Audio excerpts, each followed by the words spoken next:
I think I was muted. Am I alive? Harry boy. I alive? I think I am. I'm here.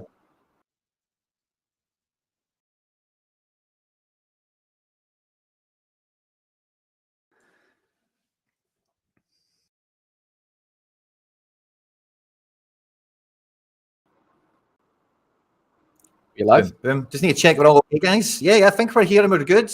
Wee bit of a glitch, wee bit of a malfunction. Everything seems to be going well, guys. I was just saying to Harry, 2021 vibes, and it does feel like we've had a wee bit of a blast from the past with some technical difficulties right to kick off the stream, just like the good old days. So I think we're set, guys. We've got a wee bit of good luck going. We are here for the Sorare game week deadline as ever. Just making sure everything is still hunky-dory and working. If you are live and joining us, I need to see the live chat moving now. If you are joining us live at any point in the stream, if you do have a good time, of course, hit the like button. Let YouTube know you're having a good time, and then hopefully we'll get some more people to the party. We're here for the deadline show. I am Quinny, of course, and I'm joined by my co-pilot, Harry Trades. Harry, my man, good to see you. Good to see you, mate. Yeah, buzzing. Another Friday game deadline show. I'm, unbelievably excited for this weekend. It feels like we've just got everything back, almost. And yeah, it's just going to be a big one. I had no Mr. Midweek this week, so yeah, firmly looking forward to this weekend. And yeah, had a really dry midweek actually, mate. What about yourself? Did you get up to much this midweek? Oh, mate, I've got some pain. I've got some I can tell I've you got about DMT pain. Okay. Oh, I've got some pain, right? Wait till I had this kind of prepared actually because this was proper pain. Lots of heroes and legends, scouts and managers joining us in the live chat. Good to see you. Let me know as well that we're all live and doing well. But I went hard into All-Star Rare Plus this week. I thought between this and my 240 team, I had a good shot this midweek. A lot of La Liga action, a little sprinklings of Premier League as well to get me going. Captain Depay turned up. Matthias Cunha on the Monday night, of course, as you can see, turned up. Riquelme was, that was the real decision. Was it him or Llorente? I made the better choice in this for this team by having him alongside Cunha and Depay. He'd got his little decisive. But where the pain comes, right? Josko Guardiola was the decision. It was between him, Romero, and Gabriel. All of them scored kind of similar enough, right? But if you don't know, Guardiola was cruising. He was on like an 89 or something like that. He was on a trip. He was on a double-double. Clean sheet was there. Obviously, no goal, concede penalty or whatever. And do you know what Burnley did in typical Burnley fashion? They scored a goal, Harry, to kill the clean sheet after the 85th minute, when we all know that Adam is tuned off and he's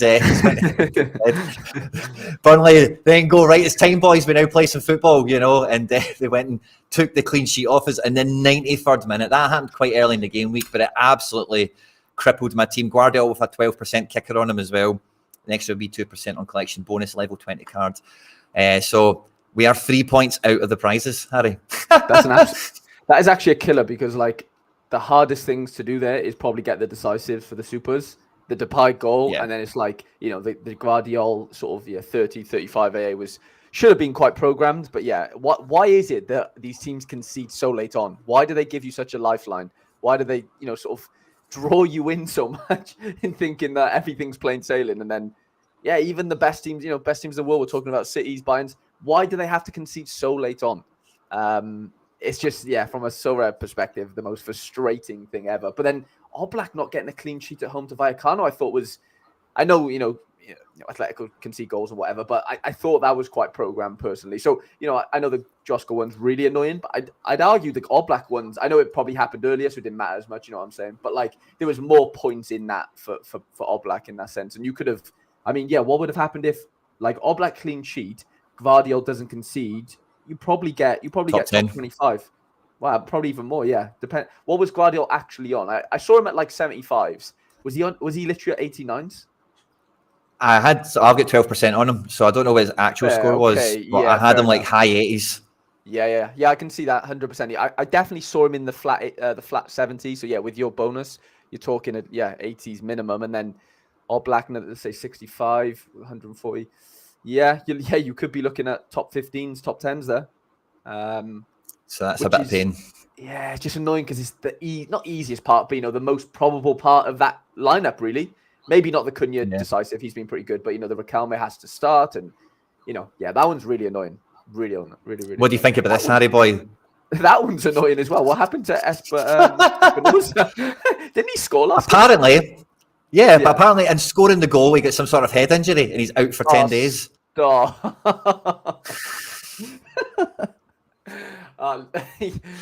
and that's the other part of the Sorare pain that we probably haven't mentioned yet is, players scoring goals but getting injured at the same time. That is something that you cannot forecast at all. Mate, that's so listen, the injury happened. No, not until after the reports came out like an hour or two after deadline. But would you cry it? He's out for 10 days. It happened, I think, on the 29th of January or something like that, right? And his next match is the 9th of February. So I've got like 11 days to his next match. Do you think he gets back into the team? He is going to miss a game in the meantime. I think he's missing this week. Yeah. But like, day 11, do we get him back? You'd hope so, but yeah, I wouldn't be counting on it. But yeah, that one's actually really annoying as well. The Cap 240 Super. Your boy assisting my boy for Tottenham. By the way, I got some heat on the Tottenham video. I did a Tottenham mid-season report card, and I was having some Tottenham fans giving me heat for saying Brennan's looking the part. He's coming into a bit of a game. I think he's finding a wee groove. Him and Werner, they're like arrowheads. They're both just like that, going towards the posts. Just getting towards the goal face. Very direct. Yeah. Werner's honestly, I watched the first game Werner came in, and he didn't look great in my opinion. And then the last 2 or 3 he's looked a lot better. With the runs he's making. But honestly, I'm going to obviously trying to defend Brennan to the nines. But honestly, the last couple of games, he hasn't really been on it. He was, when the injuries started coming up and Son went to to Asia Games, there was a couple of games where his AA was looking really good, from a Sorare perspective. DAs weren't really there. And then the last couple of games, obviously he's been in and out and Werner's come into the side and players are going to come back. So, Kulu's back and Madison's back. So I don't know with Brennan. He really needs to buck up his ideas, I would say. I know he's just scored, but he definitely needs to start performing a little bit better, I would say, because otherwise he'll find himself on that bench, more often than not, which is not what you want for your sort of £55 million signing that you just pay big money on. So I can see why you've got the flack, if I'm being honest, Quinny, because they'll probably watch Brennan week in, week out. But he hasn't played terrible. He just hasn't really, lived up to, kind of what maybe the price tag would show. I don't know. Price tag is big, but that's Premier League life, isn't it? It is. Yeah. It's English, British tax and all that jazz. Yeah. No, I'm definitely with it. Jay says, is Harry a Cardiff fan? I'm from Cardiff, Jay. I wouldn't say I'm like a diehard Cardiff fan, but I follow them, through my. Have you got a stack on the go now? Well, your Celtic cards. I wouldn't touch Turnbull with the 10-foot pole, to be honest. I mean, we're just an anti-football team. He is a good player, but we just don't play football. But he's a kind of anti-football number 10.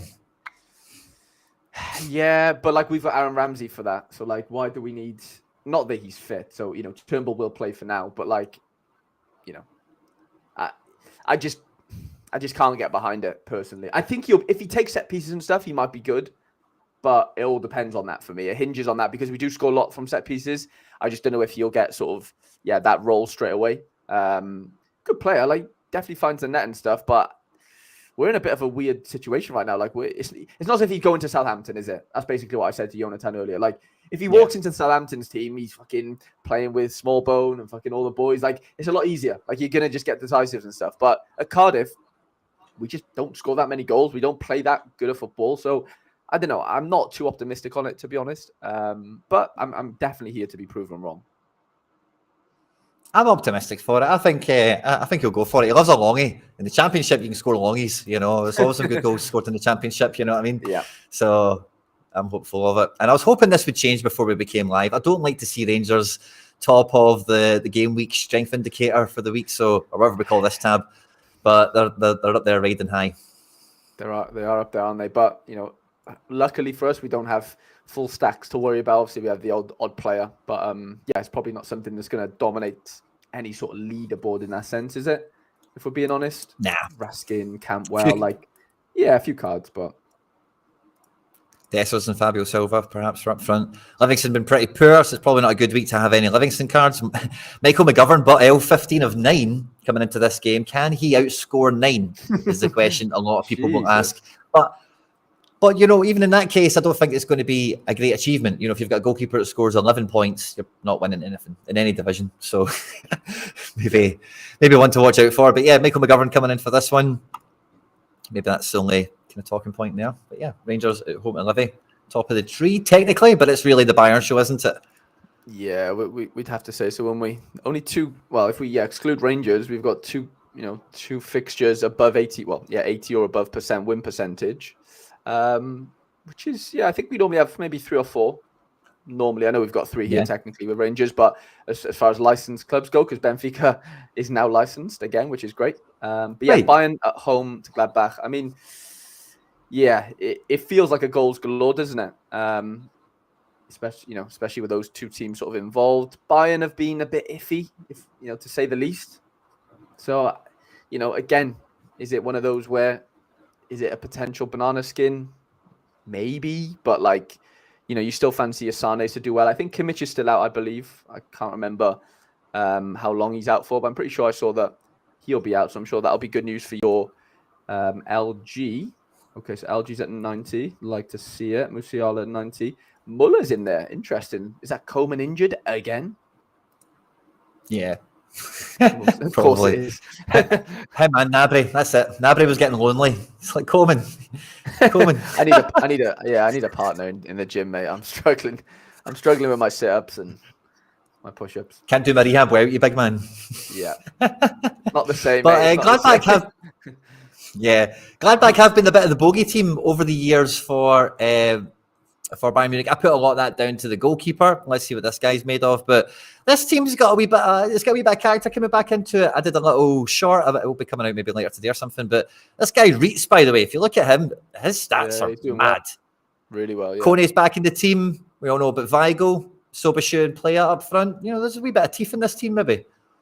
Yeah, it's set up to counter attack, really, isn't it? It's set up to sort of absorb pressure, and then can we counter Bayern when they're on transition. That's the only way this team's going to score a few goals, isn't it? Away to Bayern. So, yeah, it's a tough ask, definitely. But teams have gone and done that. Bayern away this year, so there's no reason why they can't go and do it this weekend. How good is Sasha Boy going to be?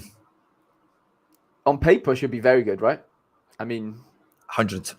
There's a reason why they obviously. There's a reason why they've gone for him over maybe a Trippier. I think Trippier would have been fine as well, but obviously a bit younger, can kind of mold him into the player maybe they want a little bit more over the years. And yeah, I think it just gives Davis a little bit less. I mean, does it not nerf Davies, but now you've basically got not the same player, but similar players on either flank now, right? So you can go either way. Where before the right back position for Bayern has been a bit more conservative. Mazraoui, I'm not saying he doesn't attack, but they're just not. Yeah, Pavard centre back, really, if we're being honest. So they're not out and out sort of right backs that could play right wing back quite comfortably. So I think that'll change the dynamic a little bit. It makes them maybe not as one dimensional if we're talking going down one flank, from the defensive side of things. Obviously their wingers will do the job even higher up again, but I think it'll add a different dimension, definitely. Yeah.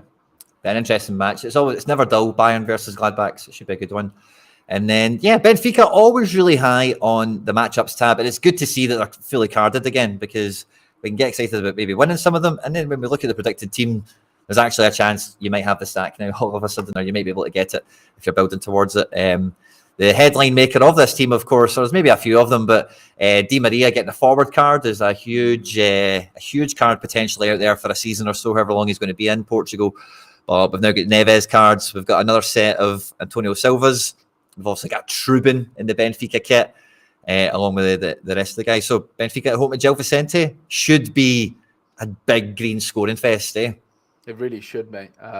They've sort of found form as well. They're sort of steamrolling teams quite comfortably. I know they conceded last game, I believe. I think I was celebrating a Trubin concession maybe late on. Was it quite late on? Oh, where are you?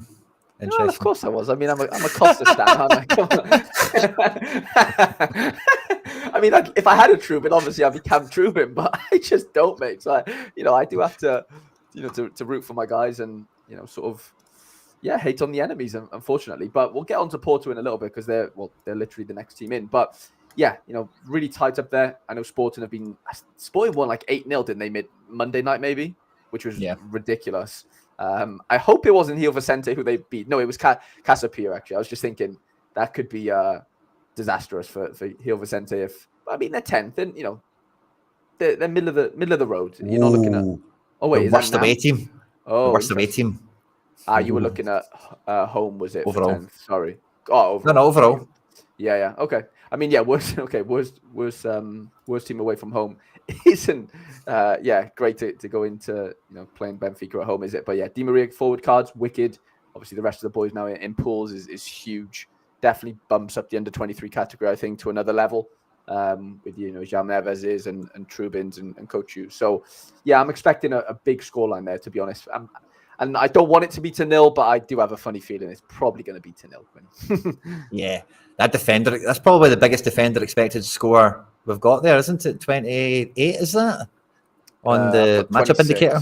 26, yeah, sorry, it's just the screen, I can't see it, sorry. But yeah. It's weird why it's blurry. I can't understand why it, I don't understand why it comes. Was it blurry even on the screen? Maybe it's because of the tab or because I know when I go to share screen on this, you've got the option to share the window or the tab, like when you actually do the share in the first place. So it's maybe a difference for that. I don't know. But next up is your boys, is Porto at home to Rio Ave. Yeah, like look at those L5s, by the way, for most of the team. Remember a couple of months ago we were saying like Porto just on the SO5, they just weren't good for SO5 at the time. I was having a look yesterday and my old boy, Alan Varela, who's now absolutely smashing it, he's been taking corners for the last couple of games, which was quite sneaky that I didn't know about. He's had a couple of assists. Yeah, he's turning into a bit of a sneaky under 23 midfielder option. But Evan Nielsen's been on absolute fire. Cohen Chow's been taking a lot of set pieces as well. Pepe's been immense. He's always kind of that good, I guess. Galano's been really good, but not maybe as good as the rest of them. But yeah, mate, the L5s, L15s, it's all really green, and that's something that a month, 2 months ago, we couldn't really say for Porto, could we? No, definitely playing much better. Yeah, way better. SO5 friendly, and I mean, the table shows. I know they're still 5 points off top, but again, yeah, they're playing an even worse team, aren't they, on paper than maybe Benfica are? So, second worst away team in the league. Second worst away team. Bottom overall. Yeah, it's not looking great for them. So. It could be a Portuguese dominant weekend, I would say, to be honest. I agree with you. I'm just going to slide this on screen. So we're getting some transfer window chat. We are the day after the deadline. This is on Transfermarkt. If you go to transfer window tab, this is the ones that are all like open. So I don't think there's a great way of filtering it. But yeah, Turkey is open until it looks like the 9th of February. I've got here, so it's open for 7 more days. And I don't see anything else particularly noteworthy in this front page here. Hungary, Croatia is mentioned in the chat there. China is open till the 28th of February. So that's kind of a good thing. That kind of lottery ticket's open for a while. If you figure that as a lottery ticket. Russia, but maybe a weird one. 22nd of the month. Switzerland, the 15th. That can be a fun one for some players, depending on who it might be. Poland is a bit of a dodgy one for some of the cards, maybe in the lower leagues that are like squad players that don't play often. Japan, 27th of March. Korea are signed Jesse Lingard. Who is it, Saul? I seen Laird saying it would be the Osmar replacement. That would be hilarious if it was. Centre back. So funny. I know, that was a mad one, wasn't it? And then, I think that's it from there after. It then goes into the summer, I think. Or, that's all the ones that are closed. So that's basically it. Someone said Harry thoughts on Morato, 60% on Sharper. Yeah, I don't know. It's an interesting one, that is. I think Bar may be coming. Yeah, it was only so like obviously everyone was like 80% for Benfica, but Morato, the left back, centre back that's playing left back, he's at 60%, which he has a couple of boys behind him. I don't know too. Like I'm not as tapped in as there might be a few Benfica fans in here, which could definitely tell me a lot more. Padigal maybe. But yeah, I honestly don't know, if I'm being honest. Like I don't have the exact reasoning why he's a bit of a doubt. It's obviously Bar related. Like if Bar's maybe back, then Arnaus could go left back potentially, and then Bar would go right back. I don't know. Someone in the chat will definitely know more than me. Yeah, fair play. Cool. So what have we got next? Universitario. Ooh, riding high. The Peruvians. And they're at home to Atletico Grau. That's how you say it. I feel like they just win 4-0 every game.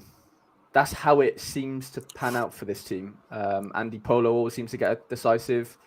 They've lost their main kid though. Remember, they had a kid last year. Quispe. Yeah, Quispe. He's gone to Pumas, I believe. And yeah, so they still got Andy Polo, a couple of the other boys. I think they've won the last couple of. They've definitely played, haven't they? Or maybe it's like the different version of the seasons or something. Fair enough. Yeah. Maybe so something like that. Played the last couple of games, to be fair, because I've seen Andy Polo always popping up with a decisive somewhere. So yeah, I mean, don't know too much about them, but all I know is they seem to win every game. So it's all you sometimes need to know, Quinny, isn't it? Yeah, goalkeeper, huge projected score there, 24. I think that's a deep. No, the Rangers are a bit above that. But yeah, I don't think either of those goalkeepers, in fact, have cards because I've seen the Universitario there. It looks like the keeper is Britos. It doesn't appear to be carded. So the next one we come to, I normally expect to see this team way higher, way more often on this page, but they're up there in the top 5 or 6 or so. We've got Dinamo Zagreb. Yeah, I mean, again, just one of the more disappointing challenger teams, I would say, this year by a mile. I think they're 3rd or 4th in their league, probably projected to win it as they are most years. 3rd, sorry. Obviously, there's a bit of a gap until 4th, so they're not out of it. They're only 4 points off top, game in hand as well. Fair play, like they're not a million miles off. Sorry, but you'd have liked to have thought that at this stage they would have maybe had a bit of a lead on 2nd and 3rd, but it just hasn't shaken out that way. Baturina can't seem to get a decisive for love nor money. Petrovic has kind of come back from injury, which is obviously going to be a big help for them. But yeah, mate, I don't know. They've just not been on it, to be honest. Last couple, they've been a bit better, but this feels like we're talking about Porto 2 or 3 months ago, maybe, SO5 wise. There's still the odd, like Ratovski will get an assist and get to like 90 and whatever. Pico's saying their Dynamo awful this year. Riker matchup should be higher than theirs. Yeah, that is an interesting one. Riker is below that, and they're playing Istra, which we'll get into. But yeah, I can't get behind Zagreb recently at all. Yeah, the goalkeeper's projected to score mad. I think that actually is the deepest score. Well, to be fair, he has been scoring well on this one.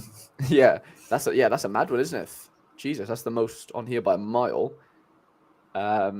He has been getting a lot of clean sheets, to be fair, their keeper, Zagorak, so maybe that plays into it somehow. I don't know. But yeah, it's hard to get behind him. It really is. Yeah. Now, the Leverkusen manager has been in the press, I think, all season for just obviously reigning supreme at the top of the Bundesliga and, cruising through the Europa League like they weren't even in it. But it's obviously all Liverpool season, kind of Xabi Alonso, a lot of attention. I think a lot of people will be tuning into this game all of a sudden, if they're at all possible. No, they won't be at Saturday, I have to. But it's Bayern Leverkusen away to Darmstadt, who Darmstadt featured in the show recently. I forget who it was. Maybe Bayern had them or something like that. But yeah, Leverkusen away. Really strong team here. Still no Xhaka or Palacios in midfield. So it's Andrich and Puerta coming in here with that second string backline. Very, very narrow margins with Leverkusen the last couple of weeks, last minute winners and that kind of stuff. And I think it was a draw last week, wasn't it? Yeah, 2-2, wasn't it? I think they drew 2-2. It'd be nice if anyone from Play Sharp is watching, could we have like the last 5 results maybe on the side somewhere here? That'd be fun, wouldn't it? Just so we could see the content, like form or something. Yeah, like last 5 scores or whatever. Not that they need to change it because we've said that, but I think Tar is an addition to that back 3, isn't it? As in, like, he hasn't been playing the last couple. Yeah, Andrich was back in defence, I think, for the last game. Yeah. That should make a difference, I would say, especially at the centre of that back sort of 3/5. And yeah, Schick looks like he's got a chance at 60%. Who would be behind him? Is it? They've just signed Borja Iglesias. Yeah, that's an interesting one. Not a fan of it, to be honest with you. Don't like him, do you? Don't like any of them, Schick or Iglesias. I don't know why they got Iglesias, to be honest with you. So I think they should have got anything. Yeah, I don't know. I like Big now, but they like the big, strong sort of, I don't know, hold up play like units. Yeah, like the sort of the Hoyland type, not as young maybe, but just the old school number 9, I would say. Johnny says Johnson versus Werner has to be the one of the polls this on the stream today. That's actually quite funny. It will be Timo. I don't think Johnson will play, to be honest, unless Kulu drops out, which I really don't think will happen. So Timo time. Looks like it's Timo time, yeah. I mean, Johnson's that's the issue. Johnson's a right winger, but so's Kulu, where Timo's a left winger, realistically, especially in that setup. Could play both, I guess, but... By the way, just noticing this, with 20 being the top-rated Eredivisie team, the Eredivisie fixtures are pretty good for the rest of us who don't have Ajax and PSV cards this week. Everyone cancels each other out this weekend. All 4 of them, actually. Yeah. So you can see the fixtures at the side here. It's Ajax versus PSV, AZ versus Feyenoord. So two slobber knockers there taking each other out. But 20 at home to Walwick should be the Eredivisie team to be backing on paper. Probably, yeah. But then, like, you look at those cards, Quinny, and you're just like, who do you actually pick there? You probably go the proper Unistyle stack, which is, very popular, I guess, in the Sorare sphere. Dan Rotz can definitely score pretty well on his day. Sam Stein's decent. Sadil, like, they're okay, but there's no, there's no Veermans in there. I don't even think it, especially the Ajax, is it Ajax PSV, I believe, like, even though Veerman probably won't play because he's injured, but, I still fancy... Hendo's in. Oh, wow, Hendo at 90, fair play. That's class. I really want to watch this game, to be fair. Kenny Taylor in attacking mid as a result? That seems unusual. Yeah, he's a bit more... He hasn't really got... I don't know. Quite surprised at that, but yeah. Nova Miran. Veerman, sorry. No. So, yeah, Lozano's in. Lang's injured again. Shock. Saibari's just come back from African Cup of Nations, so he probably fits in somewhere. Yeah, mate, they all cancel each other out, like we kind of said, which is obviously a good thing. I do think, Feyenoord is still less than even money to win this game, even though they're away. So, AZ are still quite bad right now. So yeah, this is probably the one where I'd like to argue the Feyenoord probably get better sort of SO5 scores than maybe PSV do. I think Ajax away is probably a bit harder than AZ away. Yeah, and yeah, that's kind of how I would sort of look at that. AZ, I didn't realize Jens Odegaard signed for Bologna. There must be some sort of agent thing because him and Carlson have both gone there over the last 6 months, and a centre back went there as well. What was the centre back called? Someone in the chat needs to. I know Sean has his Super Rail, did have Sam Buchamer. Buchamer went there. So 3 AZ boys. Pretty sure Buchamer was an AZ boy. Yeah, he was. 3 of them have gone to Bologna, which is quite interesting. But yeah, 20, fair enough. There's definitely a few cards to definitely having certain spots, like Gusmal's really low L15s, and there's definitely things you want in there. 20 have obviously sold Ugalde, which is a big one. Yep. So yeah, I don't know. Almost 7 goals away from home. Warwick, that's good. Yeah, that is good for them. Yeah, you probably fancy a clean sheet, a nice little 20 clean sheet maybe this weekend, and then hope the other 4 boys sort of cancel each other out, isn't it? And then that's the Eredivisie. Not you don't have to worry about that for another week.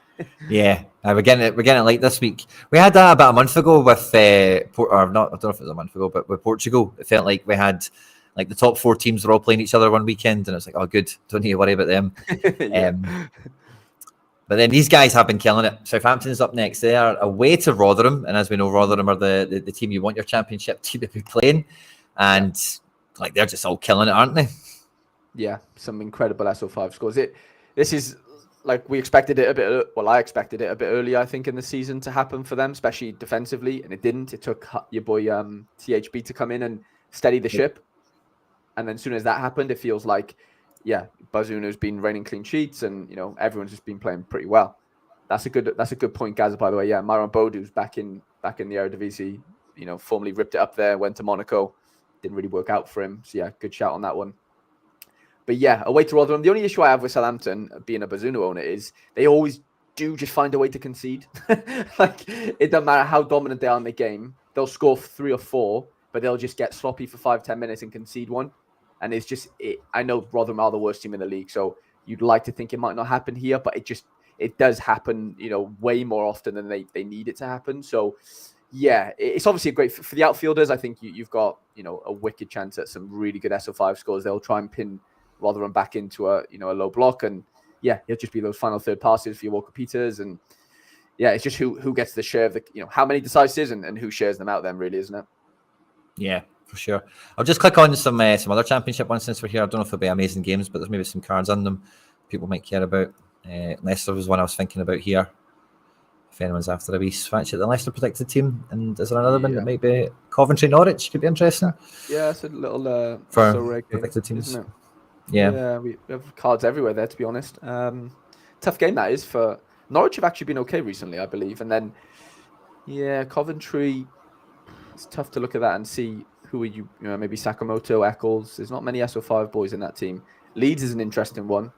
Dan James, I don't think right now. I think he's injured.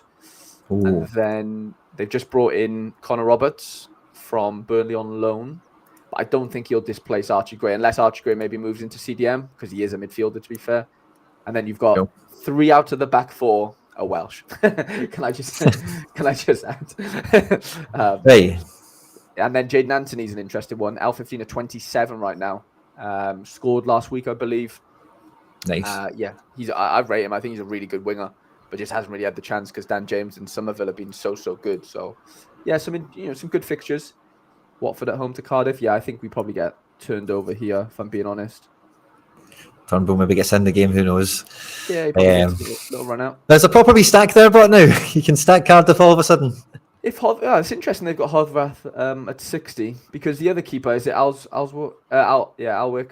He's actually I rate him. I think he's a good keeper, but I don't know how the relationship is with the manager. I don't know if he's trying to bomb him because I know Runnison came in for a string of games and then got bombed again. So I don't know. Maybe he's not happy with him, and that's obviously why Hothrath has come in. And he's got champ experience, so there's a chance. It's definitely a chance. I can't say he won't come in and start. Phillips and Turnbull, poor God. Yeah. Fun and games, eh? Who do we have next? Who's the heavy hitters one after? Riker. There we go. Riker. We knew they were coming up. Yeah, so I've obviously fallen into a bit of a Riker stack the last couple of weeks after winning that Labrovic and sort of forecasted that they had a couple of nice fixtures coming up. This Istra home game being one of them, who were the whipping boys for a while. I don't think they are so much right now if we look at the stand-ins. They're still down there, yeah, but not as bad. Nobody's as bad as Rudez. Maybe collected some points recently. Yeah, they've had a couple of wins, maybe a couple of draws. They've sort of clawed their way back.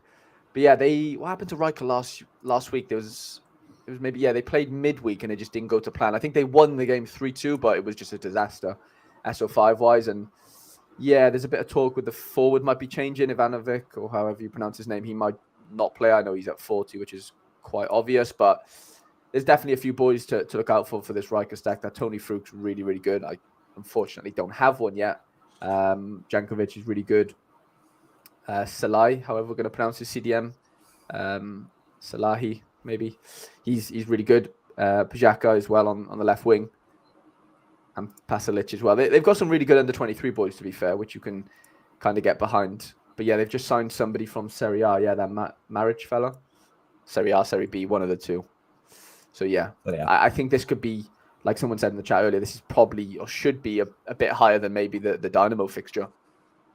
Yeah, top goal scorers in the league, and they're not got the best defense, but their defense is good enough to be in title contention. No two ways about it. So yeah, looks to be like again depend on the striker thing. I don't know that starting somebody else really works for them or whatever, but yeah, lots of talent in this team, good form. And with these types of teams like Riker normally get into the Europa League and that kind of thing over the last the qualifiers at least anyway. Yeah. So I think they'll definitely these teams will want to win every game, and they don't get this opportunity that often to dethrone Zagreb, especially Riker out of the challengers there. So I expect them to be hyper motivated for that and could be a good one. Definitely. Oh, I thought we kind of swept through Holland there. I didn't think there'd have been any other power fixtures since the top teams were tied up there. But there's a sneaky one in there. Yeah. Utrecht. Volendam. Yeah, Barkas's boys.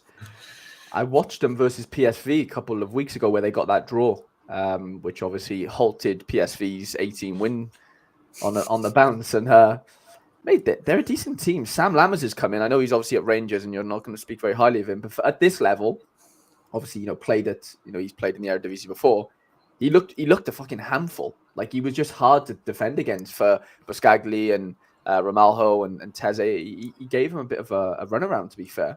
Busai's a really good little winger as well. Really interesting. His SO5 scores have been good as well. He's a mid card though, I think. And then Taylor Booth, who was really good for spells, maybe the year before last, maybe a bit of last year as well. Took a few set pieces, American kid. But yeah, there's definitely cards to get behind here. And, playing one of the worst teams in the league. So yeah. Second worst defence in the league. And Utrecht currently find themselves 13th, kind of nondescript position as well. But yeah, fair enough. They should beat them. Fair enough. Someone asked, Tom said, did you go over Hull City's Pandor yet, Harry? No, we didn't go over all the champ clubs, Tom. Have we peek at that when we get back on? Have a look. Yeah, I don't know if they've done projections for it, but it would be nice if they did, because I don't know what's going on with Pandor. I think is it Liam Rossinia? What is the manager? I think it is of Hull. I think he said he just needs a bit of time to bed in. So 45, or maybe he needed a work permit initially, but they said that you might need to get used to the league and whatever. But they've just paid good money for him. There's no way he won't play. It's just when will that be? It obviously looks like it's a bit of a toss-up this weekend. I wouldn't risk it personally if you can help it. If it's the only card you've got, then you've obviously got no choice. But if you can help it, I'd probably not risk it for now and then just see how it shakes out. They won 8-0 last time, like you said, Harry. That's the next team on the strength indicator. It is the last piece of the Portuguese trifecta, Sporting Lisbon away to Famalicão. And this team picks itself, and we're talking about big, deep green scores. And you can tell which one Andy Laird owns if you've seen his tweet. His That's class, isn't it? Yeah, the one with the 2 yellows. Hard times. I don't think he's ever seen green, has he? Apart from maybe his starter prediction. Yeah, the kit and the starter prediction.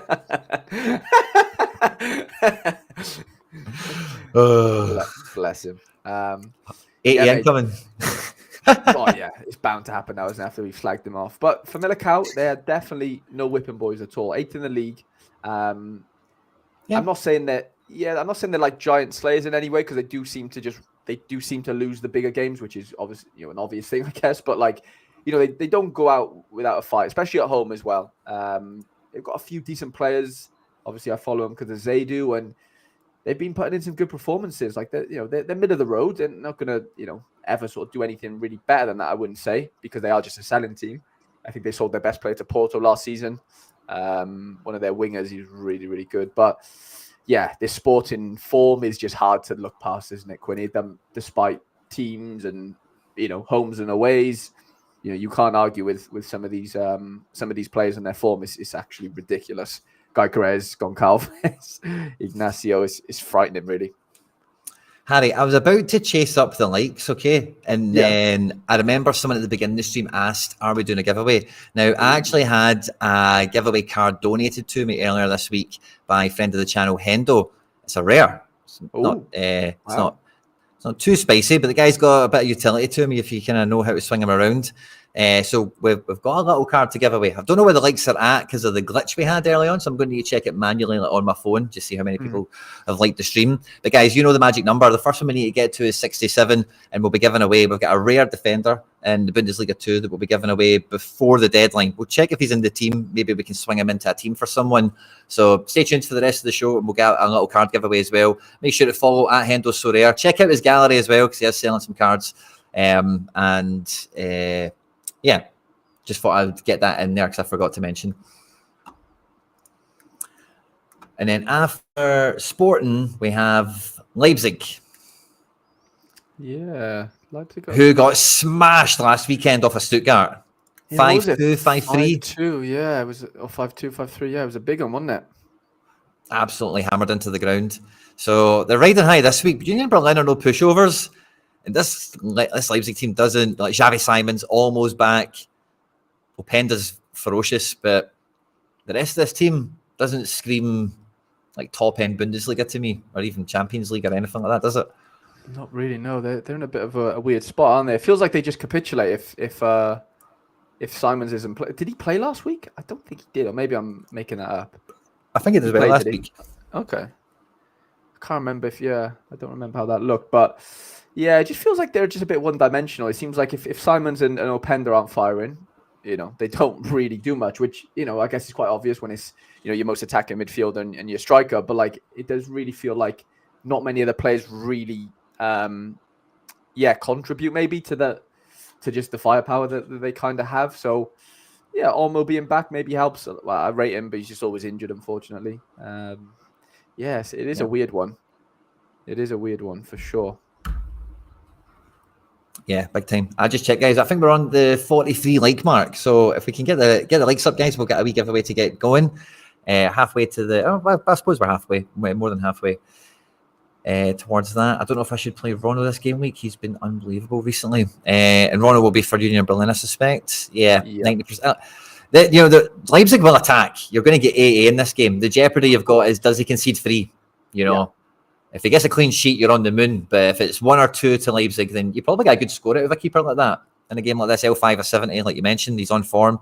This Union Berlin team as well isn't full of scrubs either. Kevin Volland, Robin Gossens, Diego Leite, Kevin Voigt just went there now. Robin Knock in defence as well. So it's like it's a pretty strong team. Where are Berlin in the league right now? Oh, they're toiling. 17 points in 18 games. And Leipzig are falling away now from the top order, I think, with points dropped against Stuttgart last week in that 6-pointer. They're kind of detached now from that top 4 all of a sudden. So real test for Leipzig, and Union Berlin definitely capable. Big time. Yeah, they've shocked a few people, I think, over the last couple of weeks, but they went through a really bad patch, didn't they? Real bad. Yeah. And then what we got then? Newcastle at home to Luton, the Brighton Slayers. Yeah, Newcastle have just slayed Aston Villa quite convincingly. Yeah. Looks to be the same team again, I think. No change. Almiron in for the injured Isaac, of course. And the problem I've seen with this game is Luton don't play the way Aston Villa play. They don't play the way that, like Bournemouth away. I think about these games with Newcastle when they play against teams that don't try and attack. Because Newcastle have got pace. They want to run into space and get in behind with Gordon and Almiron and just try and get crosses and tap-ins and stuff like that. They can score other types of goals, don't get me wrong. But Luton going to St James's Park, they're not going to be too interested in attacking very often in this game. So there's not going to be much space to run into, is there? Yeah, it's a different game, isn't it? Luton at home is a different animal to Luton away, as we found. Have a look at the standings. I'd be interested to see how the split looks. It probably doesn't look great either way. Okay, so they're 17th for home. Surely they're lower. 2 wins, 2 draws. They must be lower. No, that's mad. That is, one place. I thought there'd just be a bit of a discrepancy there, and and obviously their away form. But it's hard to see them going to St James's Park and doing something, isn't it? I really can't see it. I know they just had an amazing win against Brighton, but they just suffocated Brighton, didn't they? From the first couple of minutes, they're 2-0 down after a couple of minutes, and it's just wow, okay, we're in for a game here. Tight crowd and tight pitch and whatever. It's just it's a lot. Where you're playing at St James's Park, it's just a different kettle of fish, isn't it? It's so hard to really see that happening to Newcastle getting suffocated like that. This is I'm gonna say a little 2-1, 3-1 Newcastle here. Gordon, a couple of decisives. I think Bruno has a really good game. Trips as well.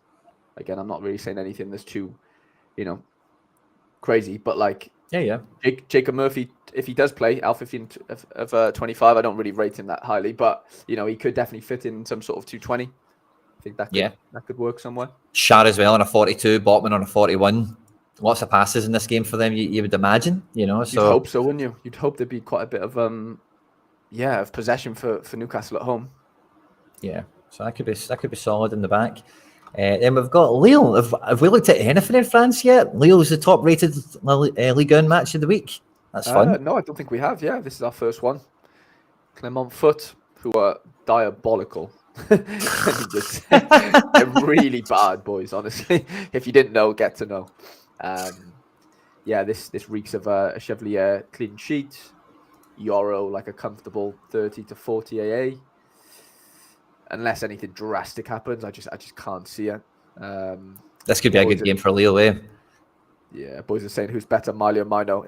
It's chalk and cheese. Mino is 10 times better than Lewis Miley. Sorry, Charlie Dunbar. Oh, he's way 10 better. times? Oh 10? my god. Oh my god, don't even 10? 10 times better than him. 10? If Miley wasn't 6'5", he would not be he would not be a Premier League footballer. He's just athletic and he can just cover ground. I've watched him live against Liverpool. He does it he just covers lots of ground. He's very big. He's tidy with the ball, but there's no way anyone can tell me that Kobe Mino isn't better than 10 times. I'm saying, mate, I'm telling you, Kobe Mino's going to be world class. There's no way anyone's going to try and tell me that Lewis Miley's going to be world class. I'm sorry. Ever. Sorry. I'm not saying he's terrible. He's great for his age, but like, I just can't see it, boys. I'm sorry. I'm really, really sorry. Let's do a poll. Interested to see what the community thinks. Mino or Miley? Because I know we've got a big Newcastle contingent here, a strong Man United contingent as well. How will we phrase it? Who's better? Who will be better?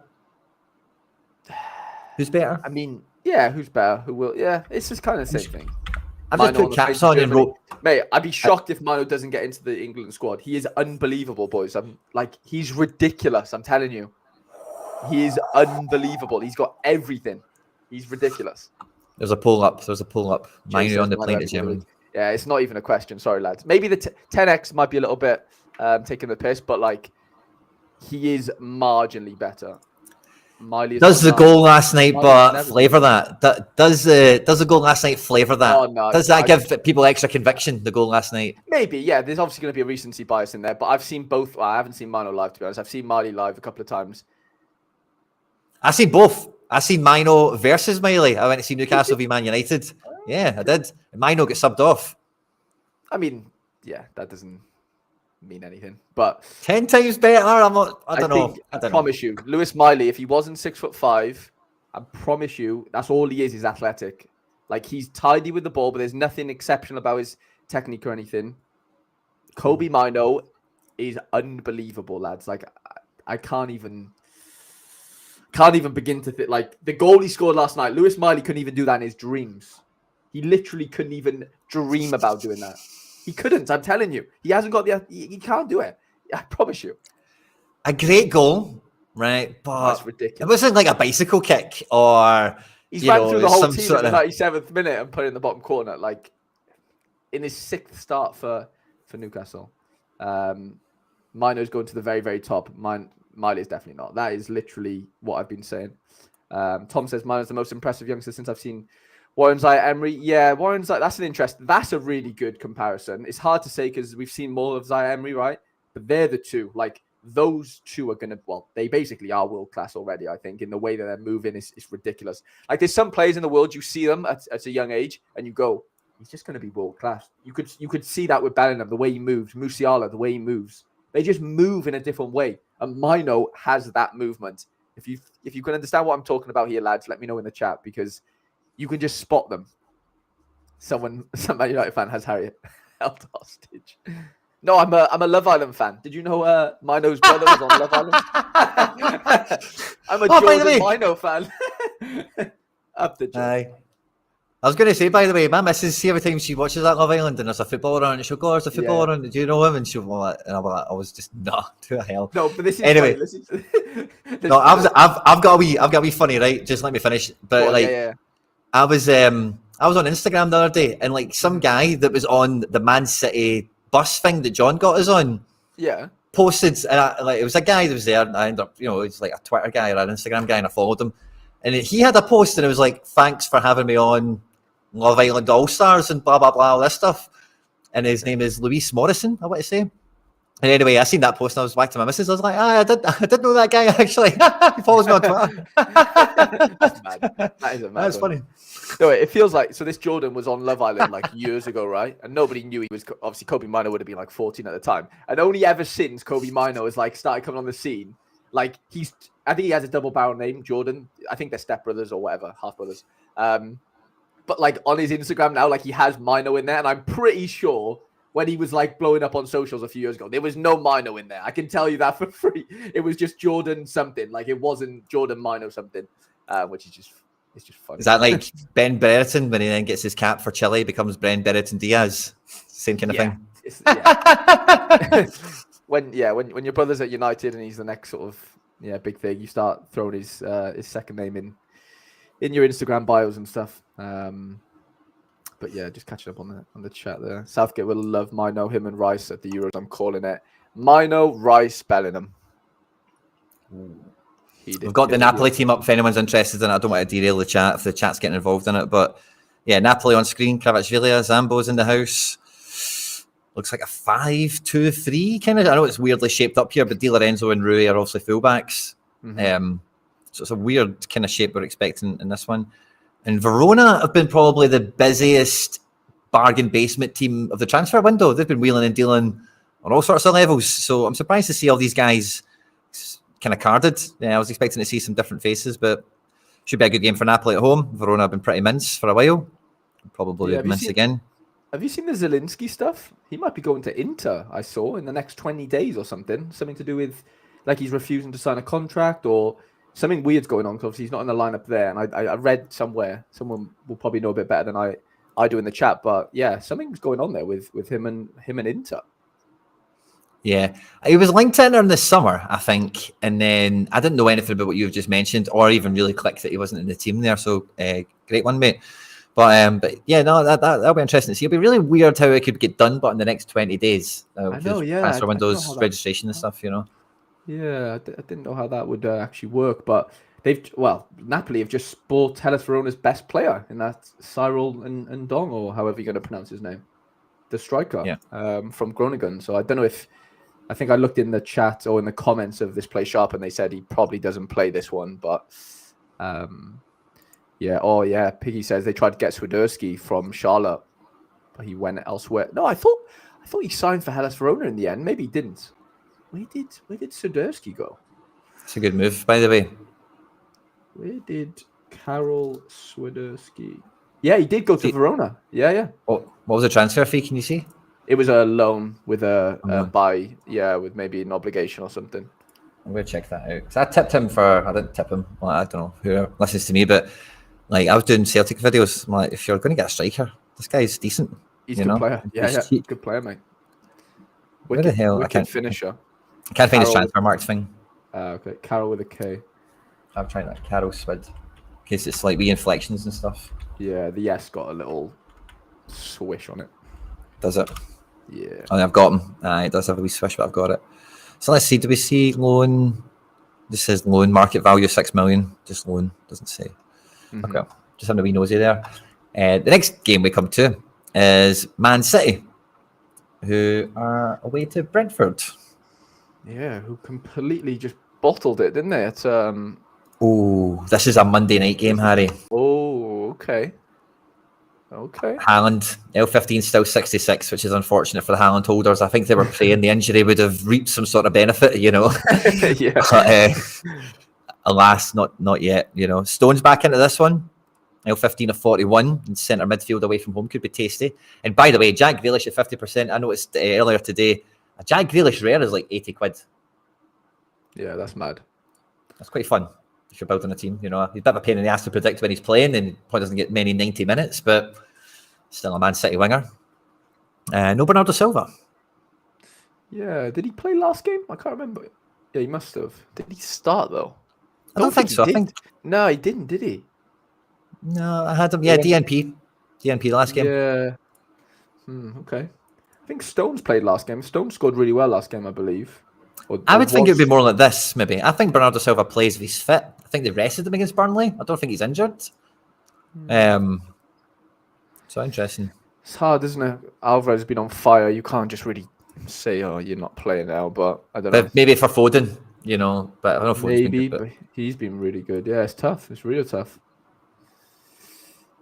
Yeah, then Tony and Mopai up top, flanking and goals. Are they going to spoil the party, Tony and Mopai? They thought they did with the darts, didn't they? It's Tottenham's game, but that didn't really pan out very well. I think Brentford scored in this game. I don't think there's much chance of a clean sheet for City, to be honest with you. 31 goals in 21 games so far this season. Tony just back, obviously, at home. Brentford, 20 goals scored in 11 matches. A very good result. And Man City, away from home, have conceded 14 and 11. So I'm not too sure the defence of City, the defender cards might actually be stackable, really, are they? Ederson could get some 8A. Maybe, yeah, but you're looking for, this weekend you need somebody that's going to get a clean sheet, really, don't you, to compete. If he does get AA and clean sheet, then obviously great. But if we're sort of saying that Brentford probably score, then yeah, I don't know if Ederson's the play really, but there's definitely cards in there. De Bruyne, if Haaland's back, I'm sure he's going to get on the end of something, and then Alvarez throws. They've all been ridiculous actually recently. It's technically Tottenham, I would say. City and Tottenham have got a funny relationship when it comes to funny results and bogey teams and stuff like that. But yeah, Brentford have definitely not been easy. Thomas Frank has had good fun with Pep over the last couple of years for sure. And then we come to Celtic, which is good fun for me, so I can finally see what McBride thinks the team will be. Certainly, we've had press conferences maybe are out by now. I know some Celtic fans are here in the chat. If there is press conferences and news out, please do keep us up to speed with the best of your ability. But this is going to be a tough game. Aberdeen have just bagged their manager, so you maybe get a wee bit of that, non-manager bounce, where it's like, maybe I don't think there's necessarily a cloud at Aberdeen or anything, but it's like the teacher's gone and it's like, right, I'm playing right back now. I don't need to play right centre back finally, and we're not doing that stupid corner anymore. And I'm on penalties now, and they just sort some stuff out with whoever coach is in charge and whatever else. And the team does look pretty strong for Aberdeen, for the most part. I don't think they are going to be a pushover. And the Celtic team pretty much does pick itself at this point. The Rocky ends probably for the injured Carter Vickers, and Bernabe deputising again for Greg Taylor.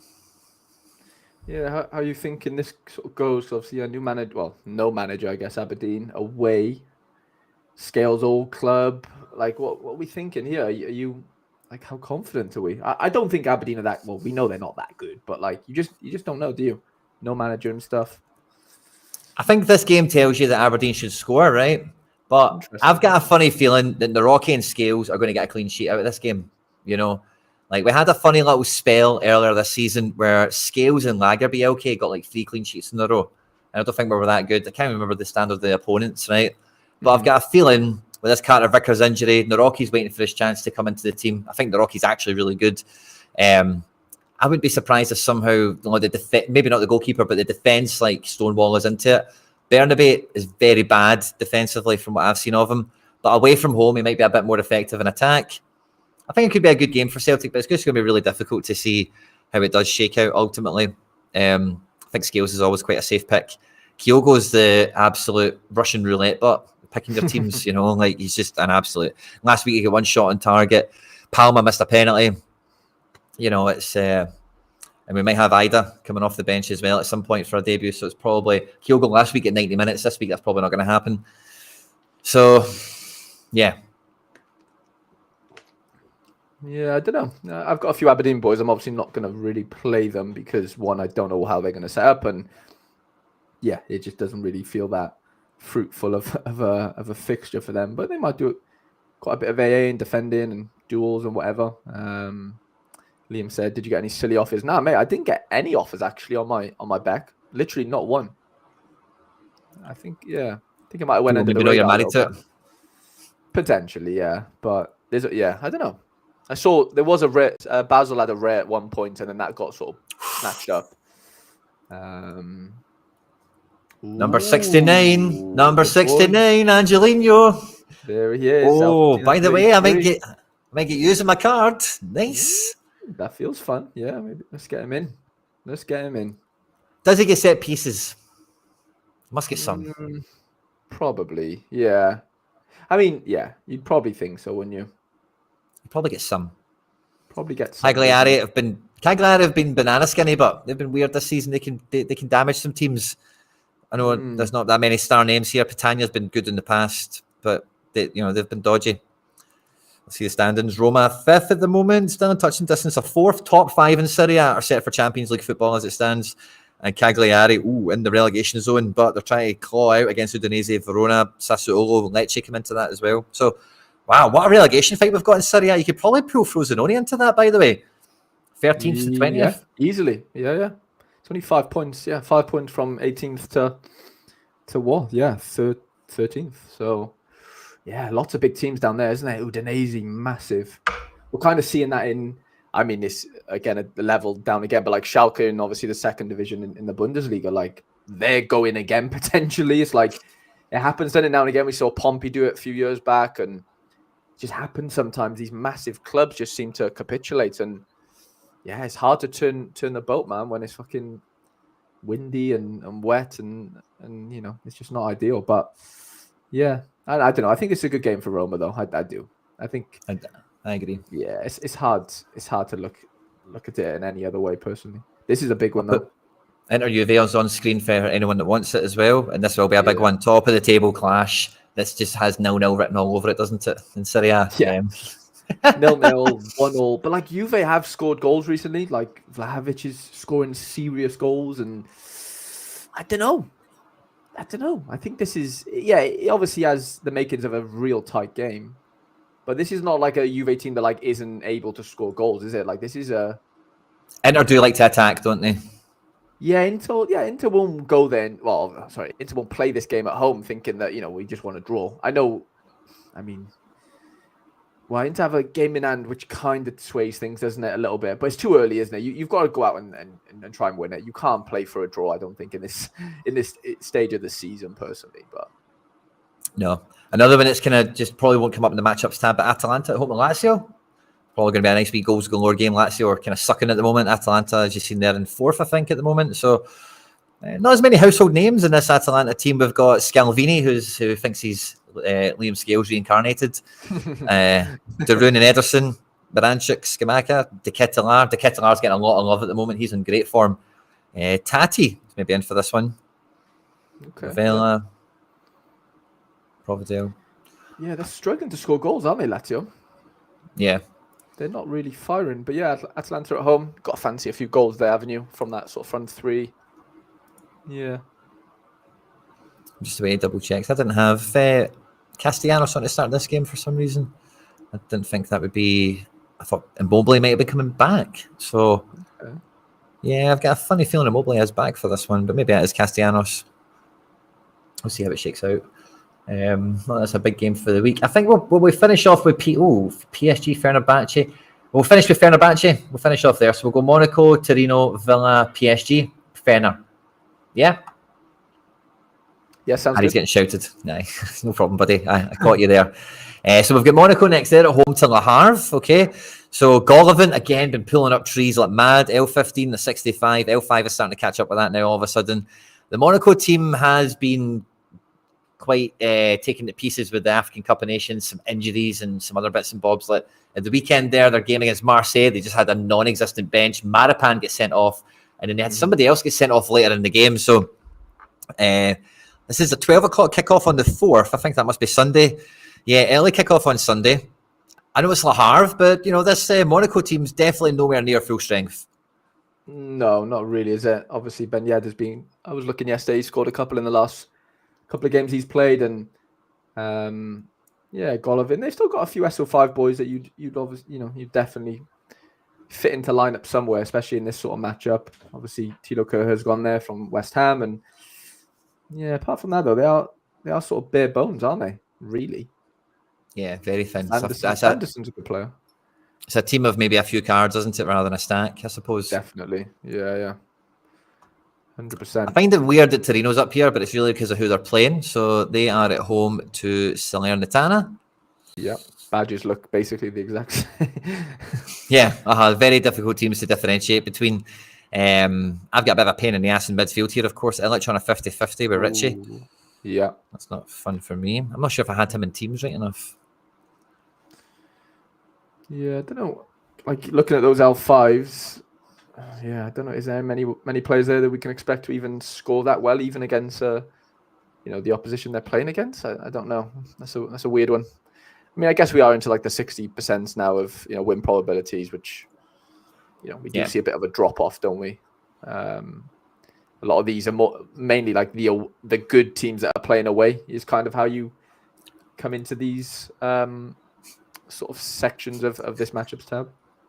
This is a team Streets vote. This is like Bolton in the 90s, isn't it? Ochoa in goals, Jerome Boateng in defence. Yeah, Candreva scoring worldies every week still, and then some of these other guys talking about Toma Basic is a bit of a player. Toma Basic, I remember him. That's mad. This is a team. Bradrich isn't too shabby either. Like this is a fun little Salernitana team, isn't it? Yeah, it's a funny one, that, isn't it? So many random names you'd never put together in a starting 11. Like it just feels really strange and retro, but I'm here for it. There's something funky about it. Like I can get behind it. in the house. Yeah, for sure. Streets won't forget. This Salernitana team for sure. They definitely won't forget the Candreva goals we've seen thus far this season.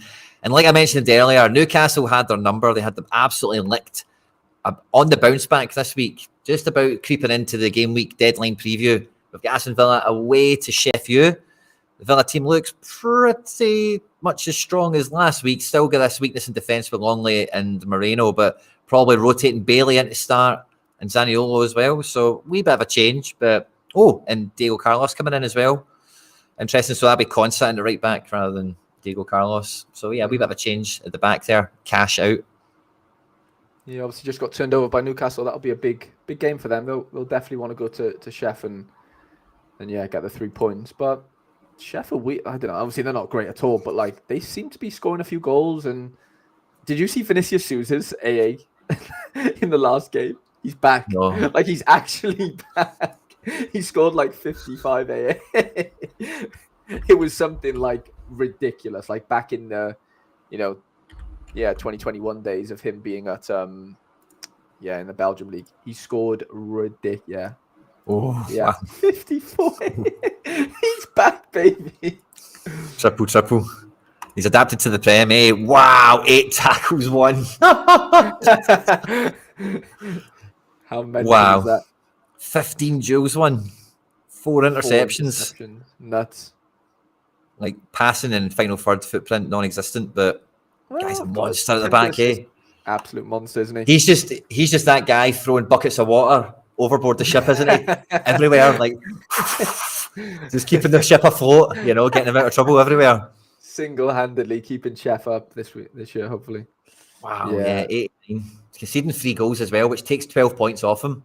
Or what is it for a midfielder? Sorry, 2, isn't it? Each, 6. That would be, I believe. 6. Sorry, yeah, I beg your pardon. Yeah. Wow. Imagine if he stays in the champ. You might as well just not play if you're an attacking midfielder from the champ. You might as well just say, you know what, I'm going to hang my boots up today. I'll let Vinny have his 50 AA, and I'm going to Nando's, or I'm going to have some bread somewhere, because I don't want anything to do with him stamping all over me. And 8 tackles, by the way, like it's ridiculous. That is wild. Insane. So yeah, I've just lost pages and stuff. But yeah, they're scoring some goals. McAtee's in the team. Brereton Diaz has been one of the January signings that's getting some praise. And Garbage is maybe out of this one. I'm not sure what they're saying. Yeah, a couple of people in the chat mentioned his name just then, but Johnny just said then Garbage defo out. I actually don't know. We really don't know, to be fair. Yeah, that's right, Jack. That is right. Galashi season for Leipzig holders, by the way. Scott Marshall's got the intel off the press conference. Well done, Scotty Marshall, delivering the goods, mate. Love to see that. Yeah, that's huge. That is big. If Laird's listening, I know he'll be scrambling around some teams now, which is good fun.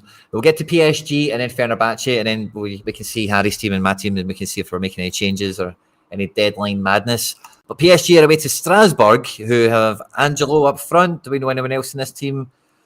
Not really. Sissoko. They've lost their goalkeeper, so an L15 of 0 is coming in here now. Yeah, against PSG, that's probably not good, but it probably means he'll be good next week still. True. Yeah, it would. Yeah, you're right. Maybe not as good as 0, but yeah, probably still good. You're right, mate. Like 9. Yeah. I was thinking, I literally filmed my Road to Glory yesterday, and I have a little hack that I use on Play Sharper. I just go to like expected scores and then go into the filters, and basically I filter out all the players who have like an L15 below 30, and then the expected starting predictions of like 70 plus. So, just trying to find those cheat codes for 220. And he did come up, but I was a bit like, yeah, it is PSG. It's actually Friday night as well. It's probably not going to go great for him. So, he's probably not worth the L15 of 0. It's kind of how I looked at that one. But yeah, you could use him for 220. Why not? If you do want an L15 of 0. Mukiele as well. Bad, but yeah, Mukiele. It depends, because Zaire Emery's been playing right back the last couple of games, so I don't know how that shakes out, because they've got him in the midfield 3 here. So yeah, I don't know. Should be better for him. And then David Taylor's been done. David Taylor's been done by the autocorrect on Garbage. Gerbil. Ricky Basson, good to see you. And yeah, it does look like Hendo. Somebody made the comment as well about England teams and all that, but Hendo playing for Ajax, his playing ticket's cushy now, isn't it? Yeah, he's definitely looking. He's probably in first class right now. If we're being honest. I hope I'm gonna really have a watch of that game tomorrow or whenever it is, Sunday maybe. If you do want to watch Eredivisie games, lads, I do have an app called, is it Mola TV, I believe it is? Yeah, Mola. That one's really good for Eredivisie, and it's free as well. Love that. Should be good. PSV Ajax, good game for the neutral to turn in. And then we finished with Fenerbahce, who I've got Rada Krunic in the team. We did a wee giveaway for him last week. How did he get on, by the way? How did Rada Krunic Good question. Last week? I got quite excited about that move. We did a nice wee giveaway for it. Last week, he scored 46, 11-88, 2-1 win. So just kind of, not a bad game. Not bad. I think game before that, he was really good, if I remember rightly. Yeah, he was. 29-80. Okay. So that's cool. Good game for him again, potentially. Dzeko, Kavice, Tadic, Ferdi. I mean, yeah. They're playing Antalyaspor, who I kind of follow. They've just got a new manager. And yeah, I think they had a good win maybe last week. So. Oh, Soyuncu. By the way, he will be amazing in Turkey. Mark my words. He will be amazing in Turkey. L15 or 20. Don't know if he starts. Obviously, there's a straight 33% split. That's the worst thing you could ever be involved in, isn't it? Name me a prediction probability that you don't want to get involved in. It is 33, 33, 33. So if you've got a punt, you're throwing a team away right at the end, maybe you go for him, because if he starts away from home, he'll be busy.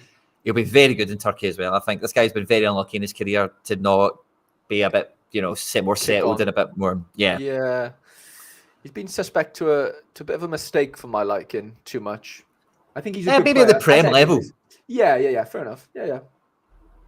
Good player though. Great profile and can definitely play football from the back and whatever. But says he wants to dress up.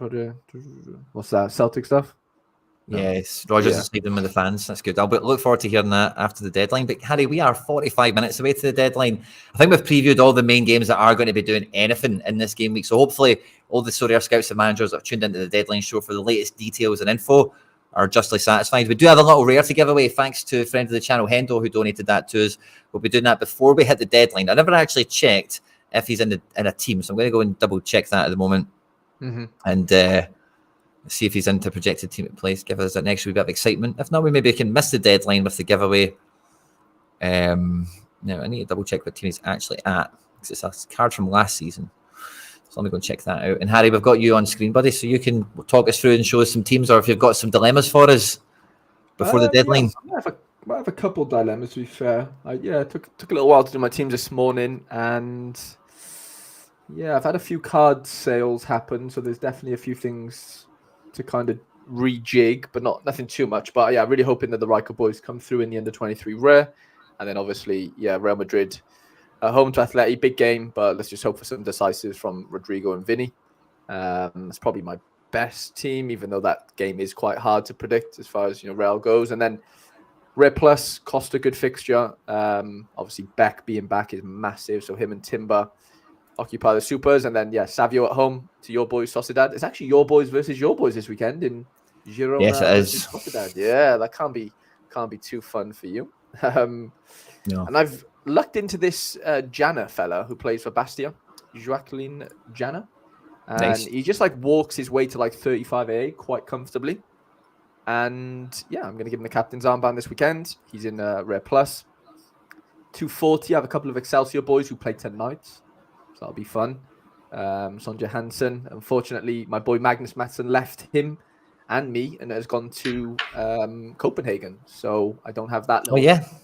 Yeah, which I'm happy about. It's a great move and whatever, but my little stack's been decimated a little bit, which is fine. And then, Cook in goal away to UPenn, and then I've got Big Rune who plays against Cook, but one's a right back, one's a goalkeeper, so I don't think that really matters too much. And then, 240, I've got Zaya Emery in there, even though he has a massive L15. Arbila, Campolat, nothing crazy.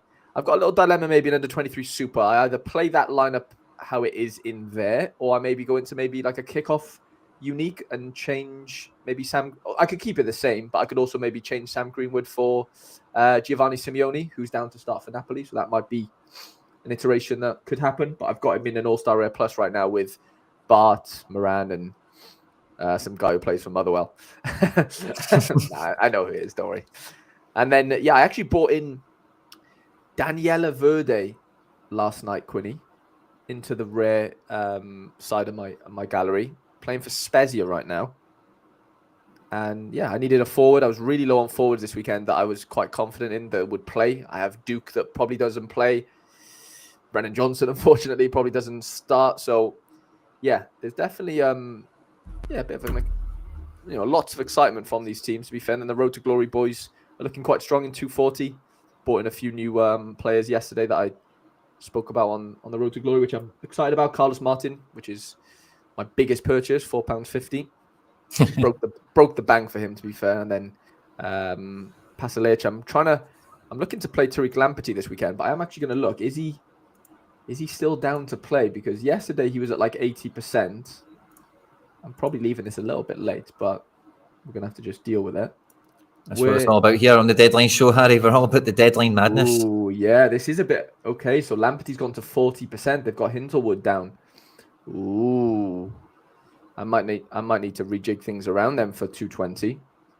But yeah, mate, no, really excited, to be honest. Outside of like the cap modes, I've got some under 23 things that I'm excited about. And yeah, mate, I've got an all-star race that I don't normally get excited about because I don't really have the depth to go that far. But yeah, just another team to sort of cheer on this weekend. So yeah, I'm buzzing, mate, to be fair. How are you looking? I do need to put these into Sorare, so I'll do that whilst we chat about your lineups, if that's okay. I'm just having a wee click about and stuff as well. But yeah, I've got a wee bit of... When I see Mukiele was in a team, I was like, I might be able to use him rather than Robbo, who's played... Oh, no, I've got Angelino. That's who I wanted, actually. Angelino is a bit better for this team. There we go. And Mukiele, maybe. Nah, I'll just leave it like that. I've got a couple of teams going to ask me to do my training lineups and whatever, but the lessons I've learned, Harry, over and over again playing this game and again this season is try and pick the best team to win as often as possible. You know, Kyogo has been the one that's been letting me down, and Joe Hart can kill me as well. Blah de blah. My big team this week, I'm not stacking Celtic. You might think I'm mad or whatever. Away to Aberdeen, but I'm taking the cards I have that I know will score really well, and I'm trying to surround them with the other cards I have that I know will score pretty well. And this is how I'm going to try and attack All-Star Super Rare. We're going to go with Mandanda at home to Montpellier. Should be a good game for him. Best projected keeper I have, essentially. Captain Scales, he's just going to run it. McGregor Unique, of course. It's a great card for the division.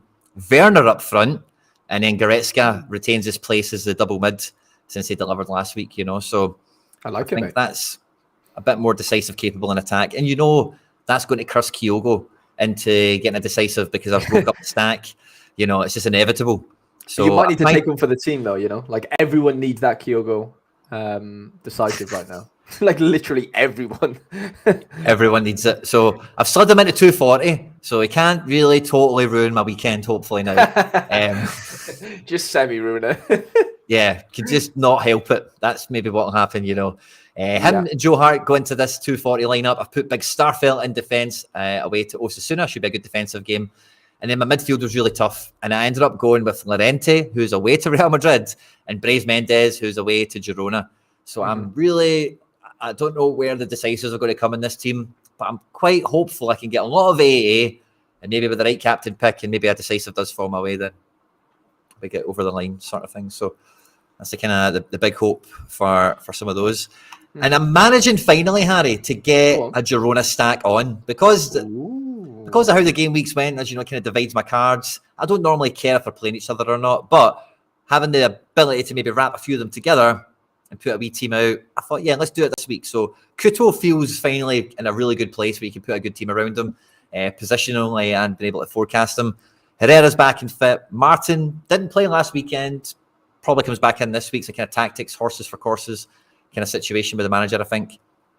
Cunha, one of the best strikers in the game at the moment. And then Sorare, Cunha's away to Chelsea. You know he's going to score a goal at Stamford Bridge. That's probably... Should I maybe play Cunha over Werner? What's better, Werner away to Everton or Cunha? That's one for the chat, isn't it? Yeah, I don't know. That's quite close, I would say. I don't think there's much in it. Gun to my head, I say Cunha, personally, just because he's proven over, more games. And he's just involved in goals more often than kind of not, especially for Wolves. So, yeah, I would honestly say Cunha, looking at it quite objectively. Let me know what you guys think. It's an interesting one. So it is kind of between those two. And then Sorare, as we know, is a legend. So in Champ Euro Super Rare, like this team could do something. It might not. But I'll have fun watching it. No two ways about it. And top 8 is kind of the target we want for this.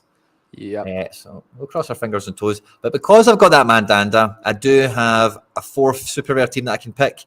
And I do have very low options in quality and availability. Got a good goalkeeper. I'm going to go kick off unique with it. I think Edward is probably going to be on the bench, but he'll come off the bench. I've got Oyarzabal, who's playing Girona. I've got Christopher Ayer as my only other defender, who's probably going to be on the bench. And then in midfield, I could play Illich, who's 50-50. I could play Renier, who probably won't start. I've basically not got any nailed midfielders. So it's kind of Skorupski and Oyarzabal and 3 scrubs for a final team. So I went with Renier just because I thought, why not? But I might even just go Riquelme because he scored last weekend and he scored against Real Madrid in the Cup. Yeah. Maybe just do that and redo it. So they're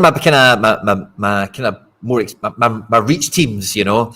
But I have managed to go double Super Rare Mid and All-Star Rare Plus with a bit of a Celtic stack. So we're going Joe Hart and goals, Captain Rare Scales. We're taking the Kyogo up front with the big XP and the collection bonus. And then in midfield, I need to double check if it's worth taking the risk on Roca still, alongside John McGinn. Both guys are a wee bit too expensive for caps, and they've both got pretty good fixtures. Roca's dropped out of the projections now, so I can't actually play this team. So that's a bummer right at the end there. So maybe frees up McGinn to strengthen a team, or decisions. I don't think McGinn can fit into cap. If I took out most, I think I would need to change the defense, but I can't change defense. Not affordable only. Sorry, using in our lineup. McGinn's on 57. Yeah, it's too hard to get. Actually, I could get McGinn in. I think if the goalkeepers are not cheap enough. 4 points, nah. And then Braze, is there a cheaper option than Braze? 41 points. I don't think so. Unal is transferred. That's kind of killed me a bit as well. I've got Werner, who is cheaper. Yeah, that kind of works. No. But then that kills Werner out of the All-Star team. Yeah. And then I think that... so I can't get him into that team. I could put him into this team, into Champ, ahead of Yangel Herrera. Yeah, I can get behind that. Yangel at home with Sociedad. Or McGinn away. I think we need McGinn in a team, don't we? I think that kind of goes without saying. So we're kind of breaking up the Girona stack now, which I was kind of half excited to do, but hey-ho. And then maybe Yangel's a better shout than Llorente, actually. So yeah, I think this is maybe the play. We get McGinn in here. We captain McGinn over Couto. I think Couto's form is too good. But that's a tough game. Away to Chef U. How does McGinn do away from home? I quite like... Yeah, McGinn's not going to really let you down away. Some of these peaks are away, but some of them are at home. Hard to say. I think maybe captain Cunha is a shout, because Cunha's a 70 with a decisive. Yeah, I can get behind that. I'm going to captain again. The bias is kicked in again. Yeah. So Roca, we need to deal with this team in a second as well, but that means we can take Llorente out of this. And we can put Yangel in here. That's a bit of an upgrade. I think makes this... I've got Yangel against Braze. I don't really care about that. I think they'll both score. I think Yangel could outscore Llorente quite feasibly. Mm-hmm. And maybe I turn the captain to Kyogo. No, I'll leave it where it is. Don't. It doesn't matter that they're playing each other. Independently, they should both play well. Forget that. So yeah, I'm in a real pickle now. I've got a really strong look at this area. I went under 23 with Celtic. I'm going with Bernabe and Naroque as a wee defence play. Captain O'Reilly and Abada up top. So, huge AA. I'm hoping for Bernabe got a 70 in the last match, an inverted fullback, attacking midfield kind of spot. So, you know, I'm swinging for the fences. I might destroy this team now because I might need O'Reilly for midfield all of a sudden. Okay. Half an hour to the deadline. Bernardo Silva, I need to destroy this team as well because he's not playing. Yeah, I went with Wirtz and Champ with double defence. And Savio, I thought that might be Quatron to play? I think so, yeah. Let me triple check that. That's a good team, the Champ team. Yeah, I thought that was good big Argentinian defence, you know, stand my team up. But let's see, Quatra, 55, it's not certain. Probably would dodge that, actually. I actually need to destroy a few teams maybe before I can build training. Jesus, guys, I may have a lot in my hands. Quinny Constructions LLC. Here we go. So, and then, yeah, I could probably drop Riquelme for... Well, actually, it's not much of a difference. I'm kind of screwed, I think, now for some of these teams. Oh, wow. I'm actually kind of panicking here. I got anything unconfirmed? You've got ages, got to be this. fair. I don't think there's any alternatives for this. I think this needs binned. Yeah. I think I need to bin quite a few teams, by the way. So let's bin this off. I think the rares are all kind of up in the air. I think this 240 probably stands up, but I probably don't need to... Yeah, I'm probably just going to delete that. Another 23 I'm going to leave as is at the moment, because the only addition I would make to that is Wirtz. But I might Wirtz in midfield, and I'm worried about if I'm playing O'Reilly in a bad spot when I don't have midfield elsewhere. I think under 23 is a good play to try and win, but maybe we try and make this champ lineup better first of all. So if Quattro is a wee bit dicey, do we maybe bring Frimpong in here? That could be good. He's quite punchy. Decisive. By the way, you haven't got the screen up, Quinny. Oh, sorry. Good catch, mate. Thank you. Yeah, so I think for champ, I could play Robbo away to Arsenal isn't good. I've got Mukiele. I could slide Mukiele in if we think he could be OP away to Strasbourg. Yeah, he's been kind of good when he's been playing. Yeah. It's not been great when he's played. I like Frimmers better. I think Frimpong comes in here a wee bit nicer. Frimpong, Wirtz, Savio, Romero. This feels like a good team. Savio, the best play for up front, probably. Romero is away to Everton. He probably has a big score in him. And Frimmers is just the extra guy that could do above 70. Yeah, I like that. Wirtz has got a good spot. I still like this under 23 team. I went with this 220 team being a bit punchy, but I put Nkunku in it and Guedes. I've not even checked if they're going to play. Now is probably a good time to do it as ever. Let's just have a wee peek at the Chelsea team quite quickly if anyone's interested. Nkunku is on to play. Just double checking Cunha. He's on to play as well. That's fun. And who else did I say there? Guedes for Villarreal. So Villarreal at home at Cadiz. And yeah, he's not on to start still. So I maybe want to drop him. I've got Depay in that team as well. Playing Real Madrid, I'm not putting a lot of faith in him. But this team could be a wee bit more fun all of a sudden. But I don't think I'm doing that great in 220. So maybe I put Quattro in there since he's dicey and quite punchy. Yeah, let's put Quattro in there. There we go. And I'll make captain Nkunku since he's up front. Sorry, Depay. Had to do it on this occasion. We're at the deadline and I'm panicking for points. So yeah, 220 is fine. Champ Euro I'm happy with. Under 23 I'm still on the fence with. I've still got 240 and like an all-star and an all-star rare on the cards still. So let's see all-star rare. What's the best team I've got lying about? Joe Hart, Vasilj and Marshall. None of them scream out great game to me. But Hart's got 14% and it's Celtic, so you could bash. We've got Scales, obviously. And then midfield is where it dries up.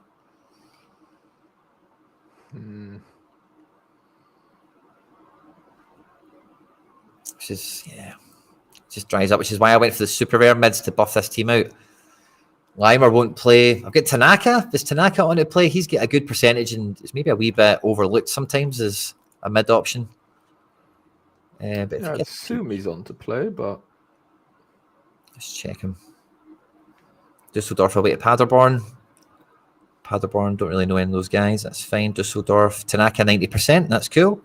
Dusseldorf 5th, away from home 3rd, only lost twice. Paderborn at home are normal, I would say. Overall, Paderborn are 7th. Not an easy game, but good for AA. I kind of like that. So maybe we could slide Tanaka in. And then we've got Kyogo for attack. I've got Shinaldo Becker for attack. I've got Fekir. Maybe keep Fekir for cap modes and stuff. But yeah, probably does Kyogo come into this? I think he does. It's nailed on to start. And you know he's going to get a goal as soon as you drop him. So yeah, Kyogo. And then the 5th man, Gab Mag, Chanot, I really like for cap mode. Guardiola. Portuguese people, let me know if Moutinho's going to play, by the way. The poll's 50-50, by the way, on Cunha And Werner. Ooh. 51.49 it's at. Yeah, I can see why. I can definitely see why. And the fifth man is really hard to find for this team. Fifth guy is going to start, score well. Fekir, is he on to start still? Fekir, because he could kill. Wee bit, and again, Getafe is a bit of a sore one for me if he kills. Because also I've got the super rare keeper. Yeah, Fekir 70% on to start up front. I like that a lot. I did quite like him for cat mode at 35. Because even if I've got Robbo still. Oh, Jesus, man. Fifth man. Do I have another guy that could break over 70, Harry? I'm not so sure I do. Yeah, it's looking quite tough. The Shark Attack isn't going to be playing. I think I probably have to go with, I probably have to put the Chino in here if Chino's on to play. Let's have a quick glance at that. I know I'm bad with changing the screen, guys. Sorry, I'll be better at that next time. So let's just double check. Ajaccio. Yeah, Chino's on to play. So yeah, maybe just slide Chino in here with a big XP. It doesn't feel like an all-star team, but just what puts me off making it. So let's make 240 and see if I can make that extra punchy. And then I'll double backwards. So we'll play Vasilja and goals on this one. And then Chino in defence. I like Tanaka, but I can afford somebody like a Boateng on 43 because it's a cat mode now. And anyone else kind of falls into that category? Nah, probably not. So let's put Boateng in here. And then up front, Kyogo still just as viable. Camelo. I've got Becker. I've got Fekir, who I mentioned already. So I think we put Fekir in here. And actually, do you know what I'm actually missing in all this, Harry? I'm an idiot. And Kunku's on 75% to play, and I'm leaving him in a 220 team. Yeah, that can't happen. You need him higher. Yeah, so let's delete that. Angelino as well. I'm just thinking, I don't know if I want to play him or not, but he's champion. I'm thinking. I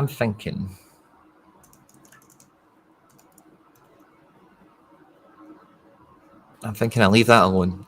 Under 23 one, I'm still toying. Right, let's go back to All-Star with what I was just talking about. And we can put in Kunku in midfield. So we can go Hart, we can go Scales, we can get Kunku in the team, boom. We can get Kyogo in the team, boom. And then I actually don't mind Tanaka being the fifth man in this team. High AA, high XP. Who else did we have on the reckoning there? We have Depay, who will be away at Real Madrid. We have Fekir. Actually, I maybe fancy Fekir in this team a little bit more now all of a sudden. Yeah, so let's do Fekir and Kunku Scales. And then the fifth man who could really bust and take a big score for us.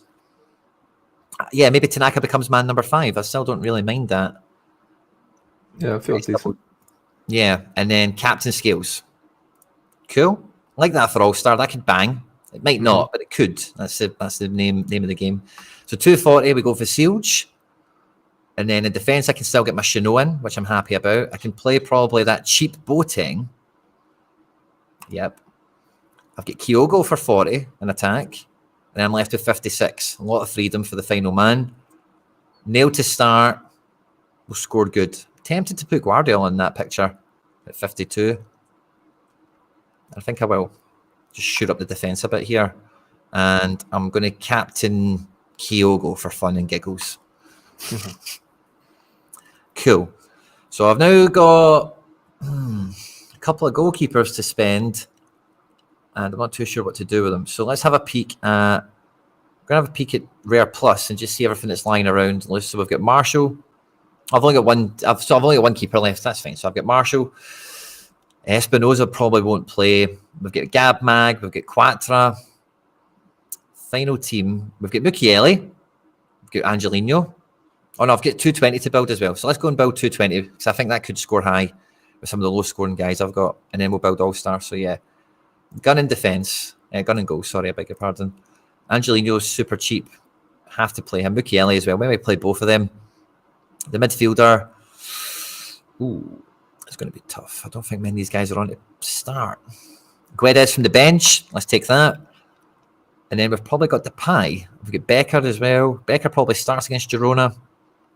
Depay is the man, but so let's pick Depay. And then let's go Mukiele. And this is a real Barcelona cap 220 team. No idea how well I'm even doing in 220. But, and then we can captain Depay. But why not? It's a real collection team, that. Yeah, I don't mind it. Yeah, I'm sorry, Harry. I'm just kind of motor-mouthing through this quickly just to see kind of what I've got and what's lying around. I'm still doing a few bits. I haven't put all mine in an order yet. So we've got Quatra. I don't know about Moutinho. Right, okay, Llorente is going to play. And then an attack. Stuani's going to come off the bench. I've got this little guy, Harry, by the way, I won last week. Satara, who's on loan from Inter Milan. And I looked him up on Y-Scout. Guy's all right, by the way. He just doesn't play that often. He's all right. Okay. He's on loan. He's a wee guy to watch out for. Unal's not going to play now. Maeda's not playing. I don't see a super rare forward I could really use. Maybe Stuani, super sub. Or do you know what I could do? I could maybe put Oyarzabal into this team from kickoff unique.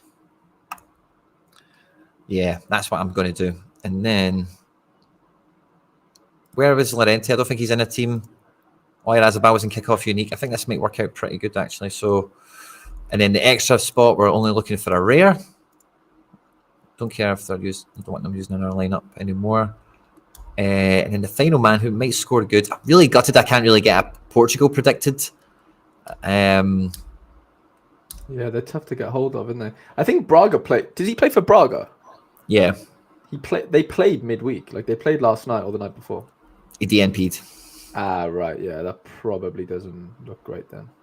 Yeah, it's got me on tender hooks about it. Like, I mean, yeah, probably. I'd go with no. Like, it's just not worth it. Yeah, I'm with you on that. Final man, maybe Tati. Just throw him in there in case he does start. I think he's at 65. I think you probably got to lean towards those type of odds over, Camelo at home at Sevilla. Just a bit rubbish, isn't he?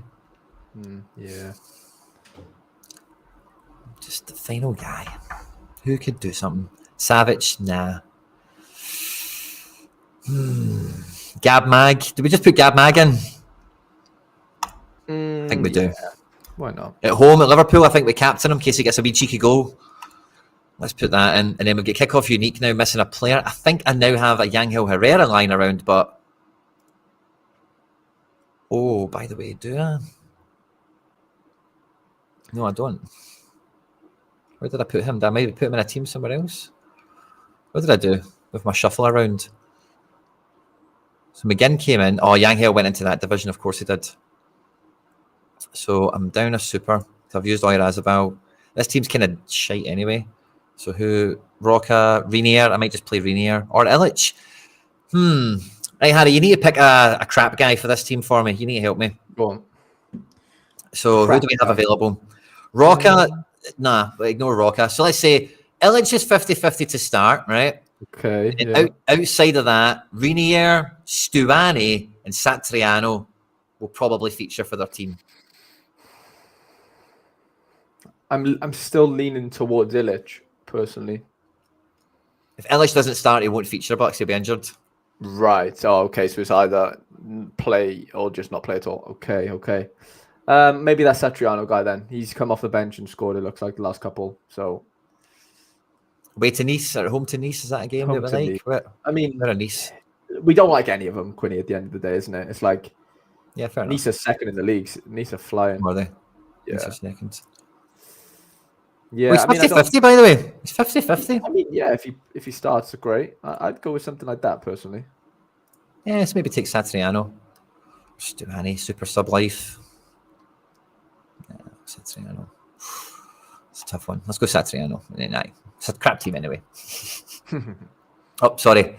I'm sharing the wrong tab. Sorry, so I think this is my team's finally set. I'm going to stick with Celtic under 23 because I think there's just a bit of fun to be had here, and I'm going to go for it. Yeah. Wee bit worried I'm wasting the O'Reilly. Wee bit worried. But I think the Rocky is a huge scoring centre-back. Bernabe could do it, Abada could do it, Trubin can do it. Yeah. I'm short on mids. All-Star Rare feels fun enough. Champ Euro feels capable. 240 is fine. Can't quite get... Oh, by the way, actually, this might be the change that we make. We might go Kuto in defence because he's cheaper. Yeah, he's cheaper than Starfelt. We can keep the 41-point Braze, and then we can maybe get McGinn in here.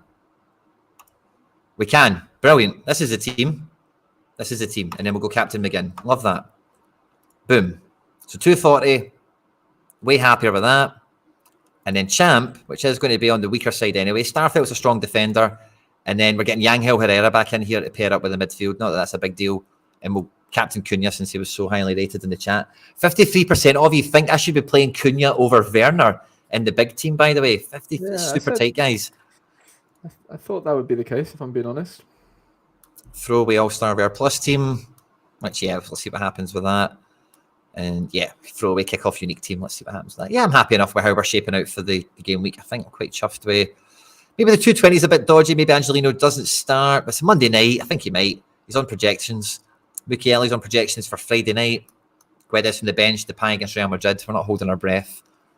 Yeah, I think we've got some good teams here. I just need to do all the training stuff now, Harry boy. We're 15 minutes away to the deadline. We do have a card to give away as well. Could more be on pens? I would fucking love that, by the way. I've got somebody making offers for my like you are a red players, but like they don't play or anything. As if like the deadline's like now. It's just a bit of a weird Which one. Nunez is this? Which Nunez is he talking about?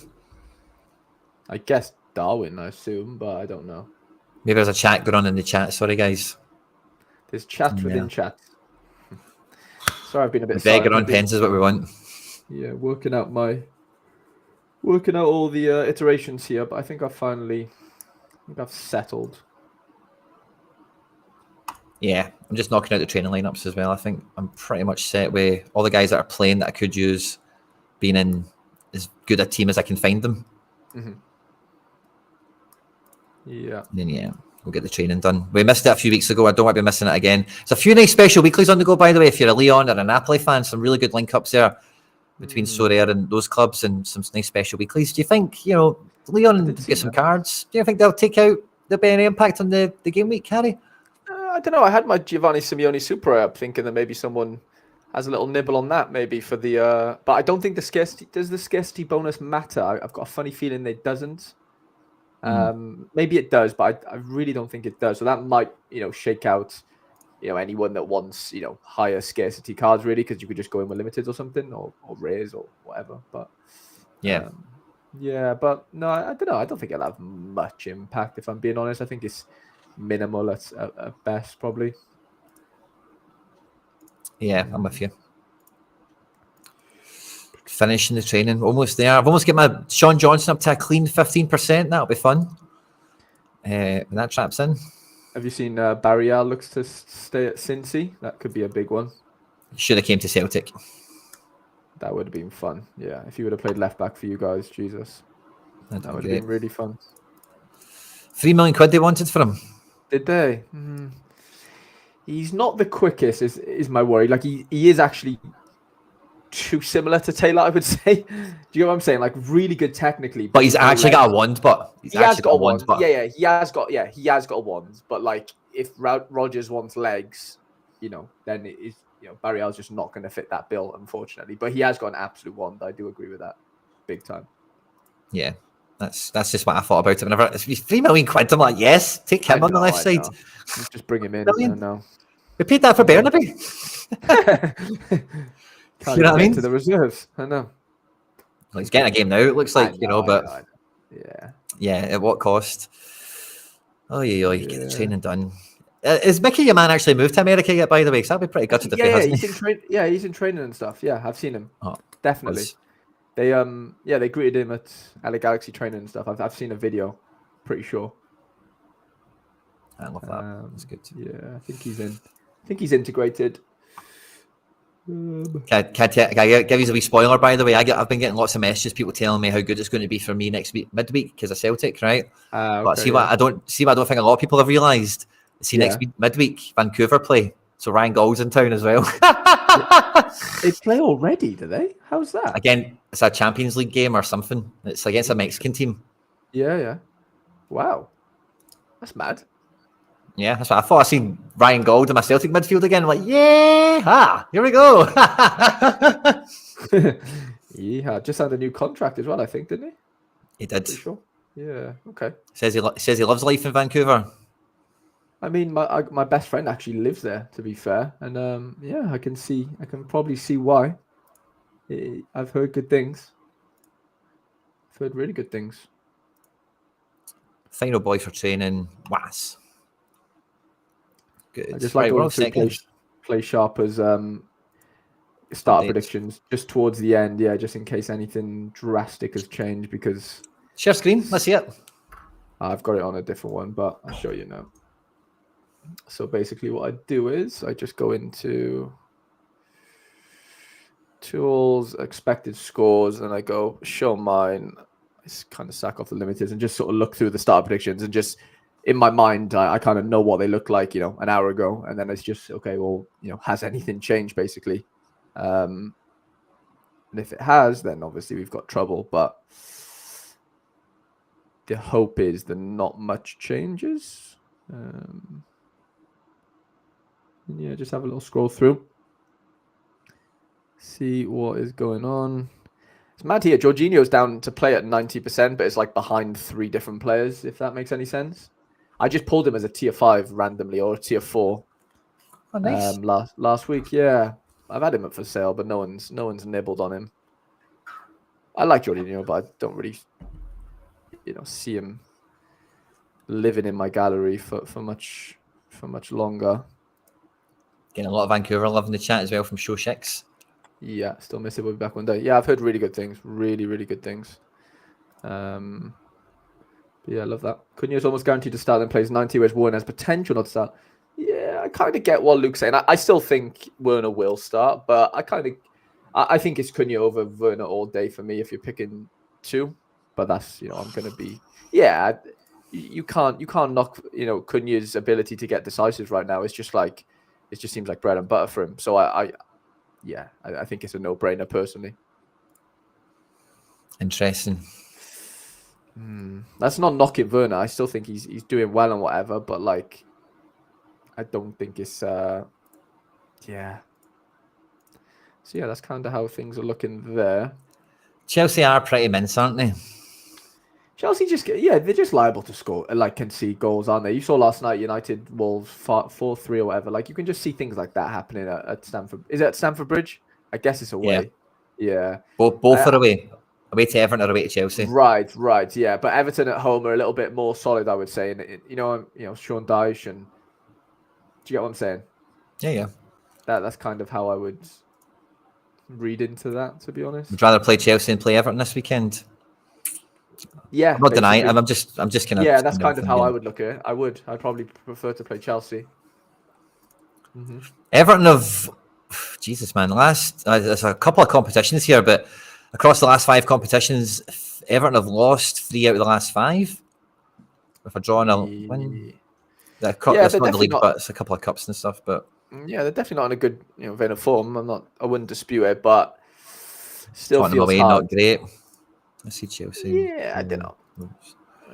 I just can't see Werner getting much space at Everton, It just doesn't feel like somewhere where he could... Do you know what I mean? Where there's just lots of space. Like Tottenham at home, there's just space everywhere. The pitch is absolutely massive. But, Goodison Park, Everton aren't there really... Like, obviously, they'll be compact, but I just don't see there being that many chances for Werner to really, like, get in behind that sort of left wing position. Coleman's a good defender. Like it's never easy playing against a Coleman. He's still quick. Put a foot in. I don't know. How long to deadline? 9 minutes. 9 minutes. Oh no. Godfrey Tarkowski.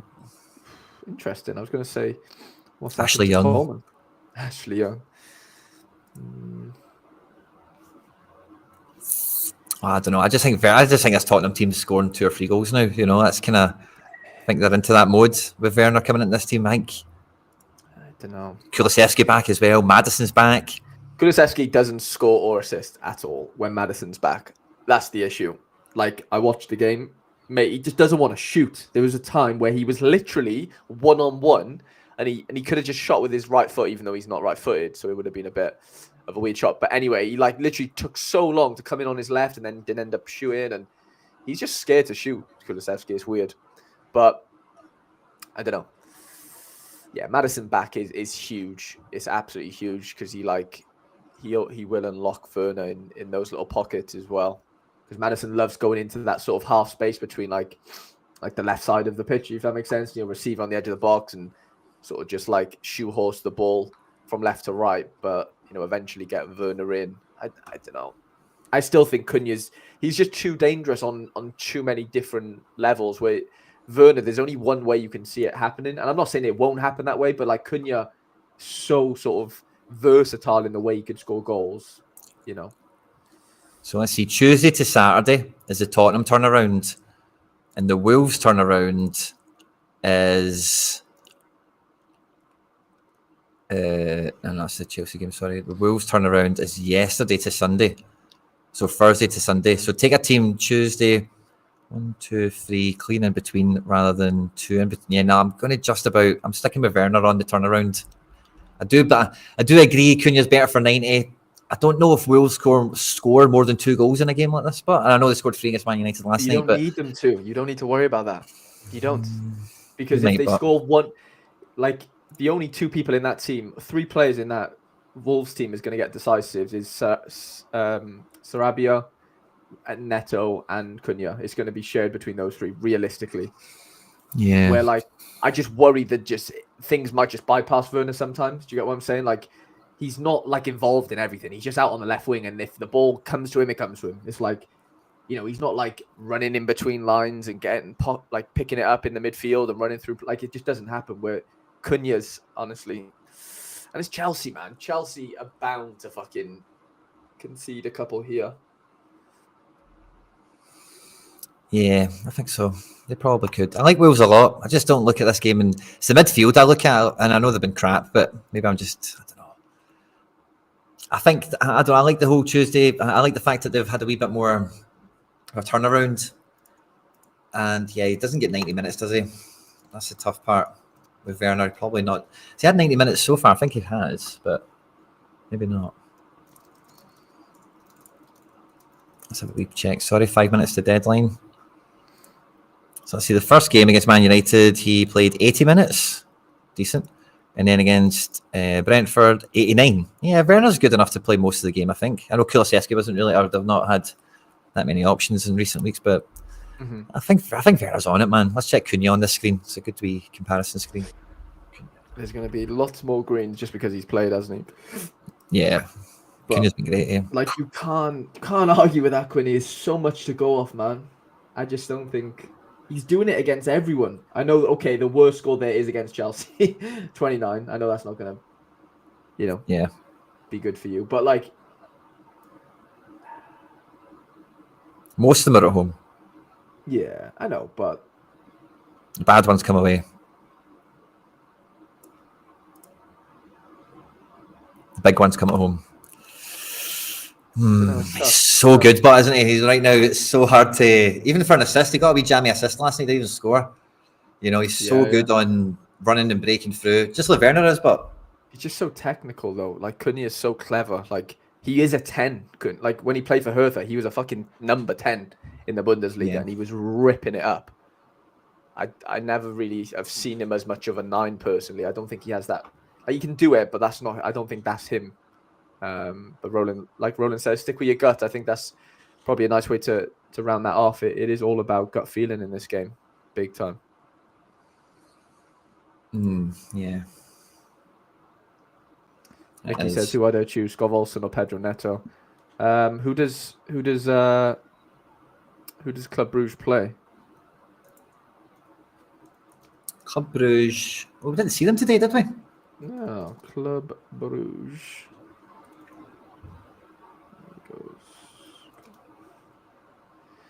Skov Olsen, how is he looking? They play Antwerp away, who have been rubbish. I'd probably say Skov Olsen, to be honest, Mickey. Just because like that 30, like being able to get 30 AA on times if he doesn't get a decisive is obviously big. I know Neto can do good AA as well, but Antwerp aren't in a good place at all right now. So I think Club Brugge could smash them.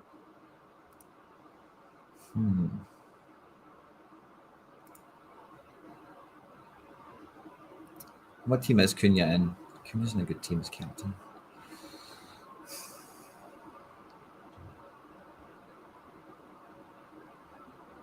It's a shame I can't get Cunha into 240 somehow, but that means taking McGinn out and then No, I'm sticking with Werner. I'm sticking with Timo. I think. Yeah, I get it. I don't think it's not a glaringly obvious one where I'm like, Quinny, you're blinded. Mm-hmm. Like, this is not one of them times. We've had those times, and they happens, to all of us. But this one is it is close. Like, it's not something that, there's not one specific variable that I'm like, oh well, it should be it because of this reason. They all kind of just play off each other, and I'm not mad either way. Like, I can't look at you and go, you know what are you doing there? Like that, I'm not getting that feeling at all, which is a good thing. So, you know what I mean? Yeah. Go like what the boy said, go with your guts. I think that's whichever one you don't pick will smash loads of Sorare. Yeah. That is loads of Sorare. Like that Jonathan point is a good one. I'm not saying that's going to sway me, but it is a good point. Like, Werner could easily be subbed off for Brennan Johnson at the 60th minute. Easily.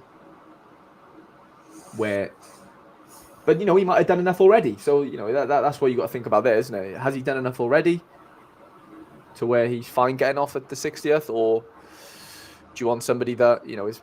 I don't know if Cunha gets dragged off much, does he? But I assume he doesn't. Yeah.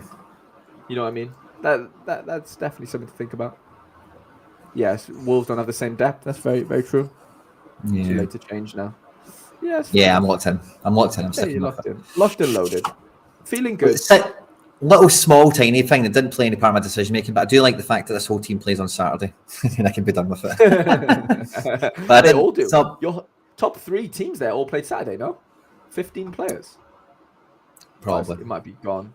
It's Tribune Sunday. Oh, Black Sunday. Oh, Black Sunday. Yeah. Yeah. That's fair enough. Yeah. 59, but we're at the final minute to the deadline. Right after this show, by the way. Oh, so we've got a giveaway to do. Let's do that now, right? Final minute to the deadline. Guys, I do have a question right now. The answer to it has kind of changed. So I need to, the whole situation around the question. So let me go and just make sure I can get the question on point, okay? But where are we? But yeah, at the start of the show, we had some midweek pain, okay? Now, currently, if you were to go on to Sorare data, it would tell you that I have missed out on a reward by 4.25 points, okay? That is an Opta adjustment, okay? I don't want to the decimal point. I just want one number, right? But how many points was I off a reward at the beginning of the stream? Just the whole number. Don't want decimal points. It's just one number for you all to hit, and we've got a card to give away. Love it. Love to see it. It is currently 4.25, but that is an Opta adjustment.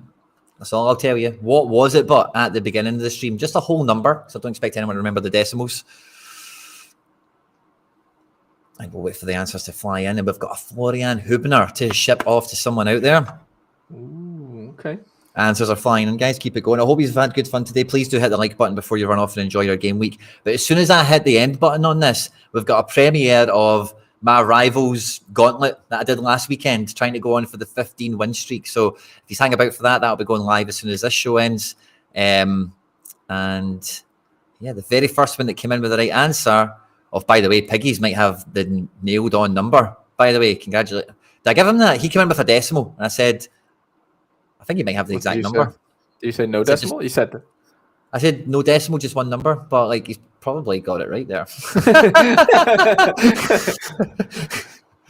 He was the first one that came in. So did I do that, or did I do Ian Sorare, who was the first one to just say 3? Has he got it on the dot? I think it was 3.6. It's tough. I love Ian. That's the problem. But you can't ask me, Quinny, because I'm a big Ian fan. So, like, I'm going to go with Piggies because he did give us the full thing, and I think that Ian, I'm nothing to do with that. Ian, don't look at me. I'm going with Piggies. Great contributor as well. Oh, Piggy says give it to Ian. Score says Ian as well. Okay. Said 3 first. Fair enough. Okay. Sorry, guys. Sorry. You are the boss. So Ian Sorare, congratulations. Luke the first, I suppose, it was the answer we wanted, I guess. So fair enough. Ian Sorare, we'll get that sent over to you now, buddy. We hope you have a good game week. He's not projected to start, so I don't think you've missed him on a team or anything like that. Thanks again to Hendo for donating the reward. Make sure to check out at Hendo Sorare. I think he's selling a few cards now, doing some deals. He's just done a signing on the deadline himself. And Ian, there you go, buddy. That's fired off to you. Harry boy, good luck this game week. Yeah, massive good luck, mate. It's been a really fun show, actually. Really enjoyed today. And lads at home as well. Massive good luck for this upcoming weekend. And obviously tonight, hopefully no Friday curse. And yeah, we should all have a good game week. Take care, everyone. And we'll catch you on the next one.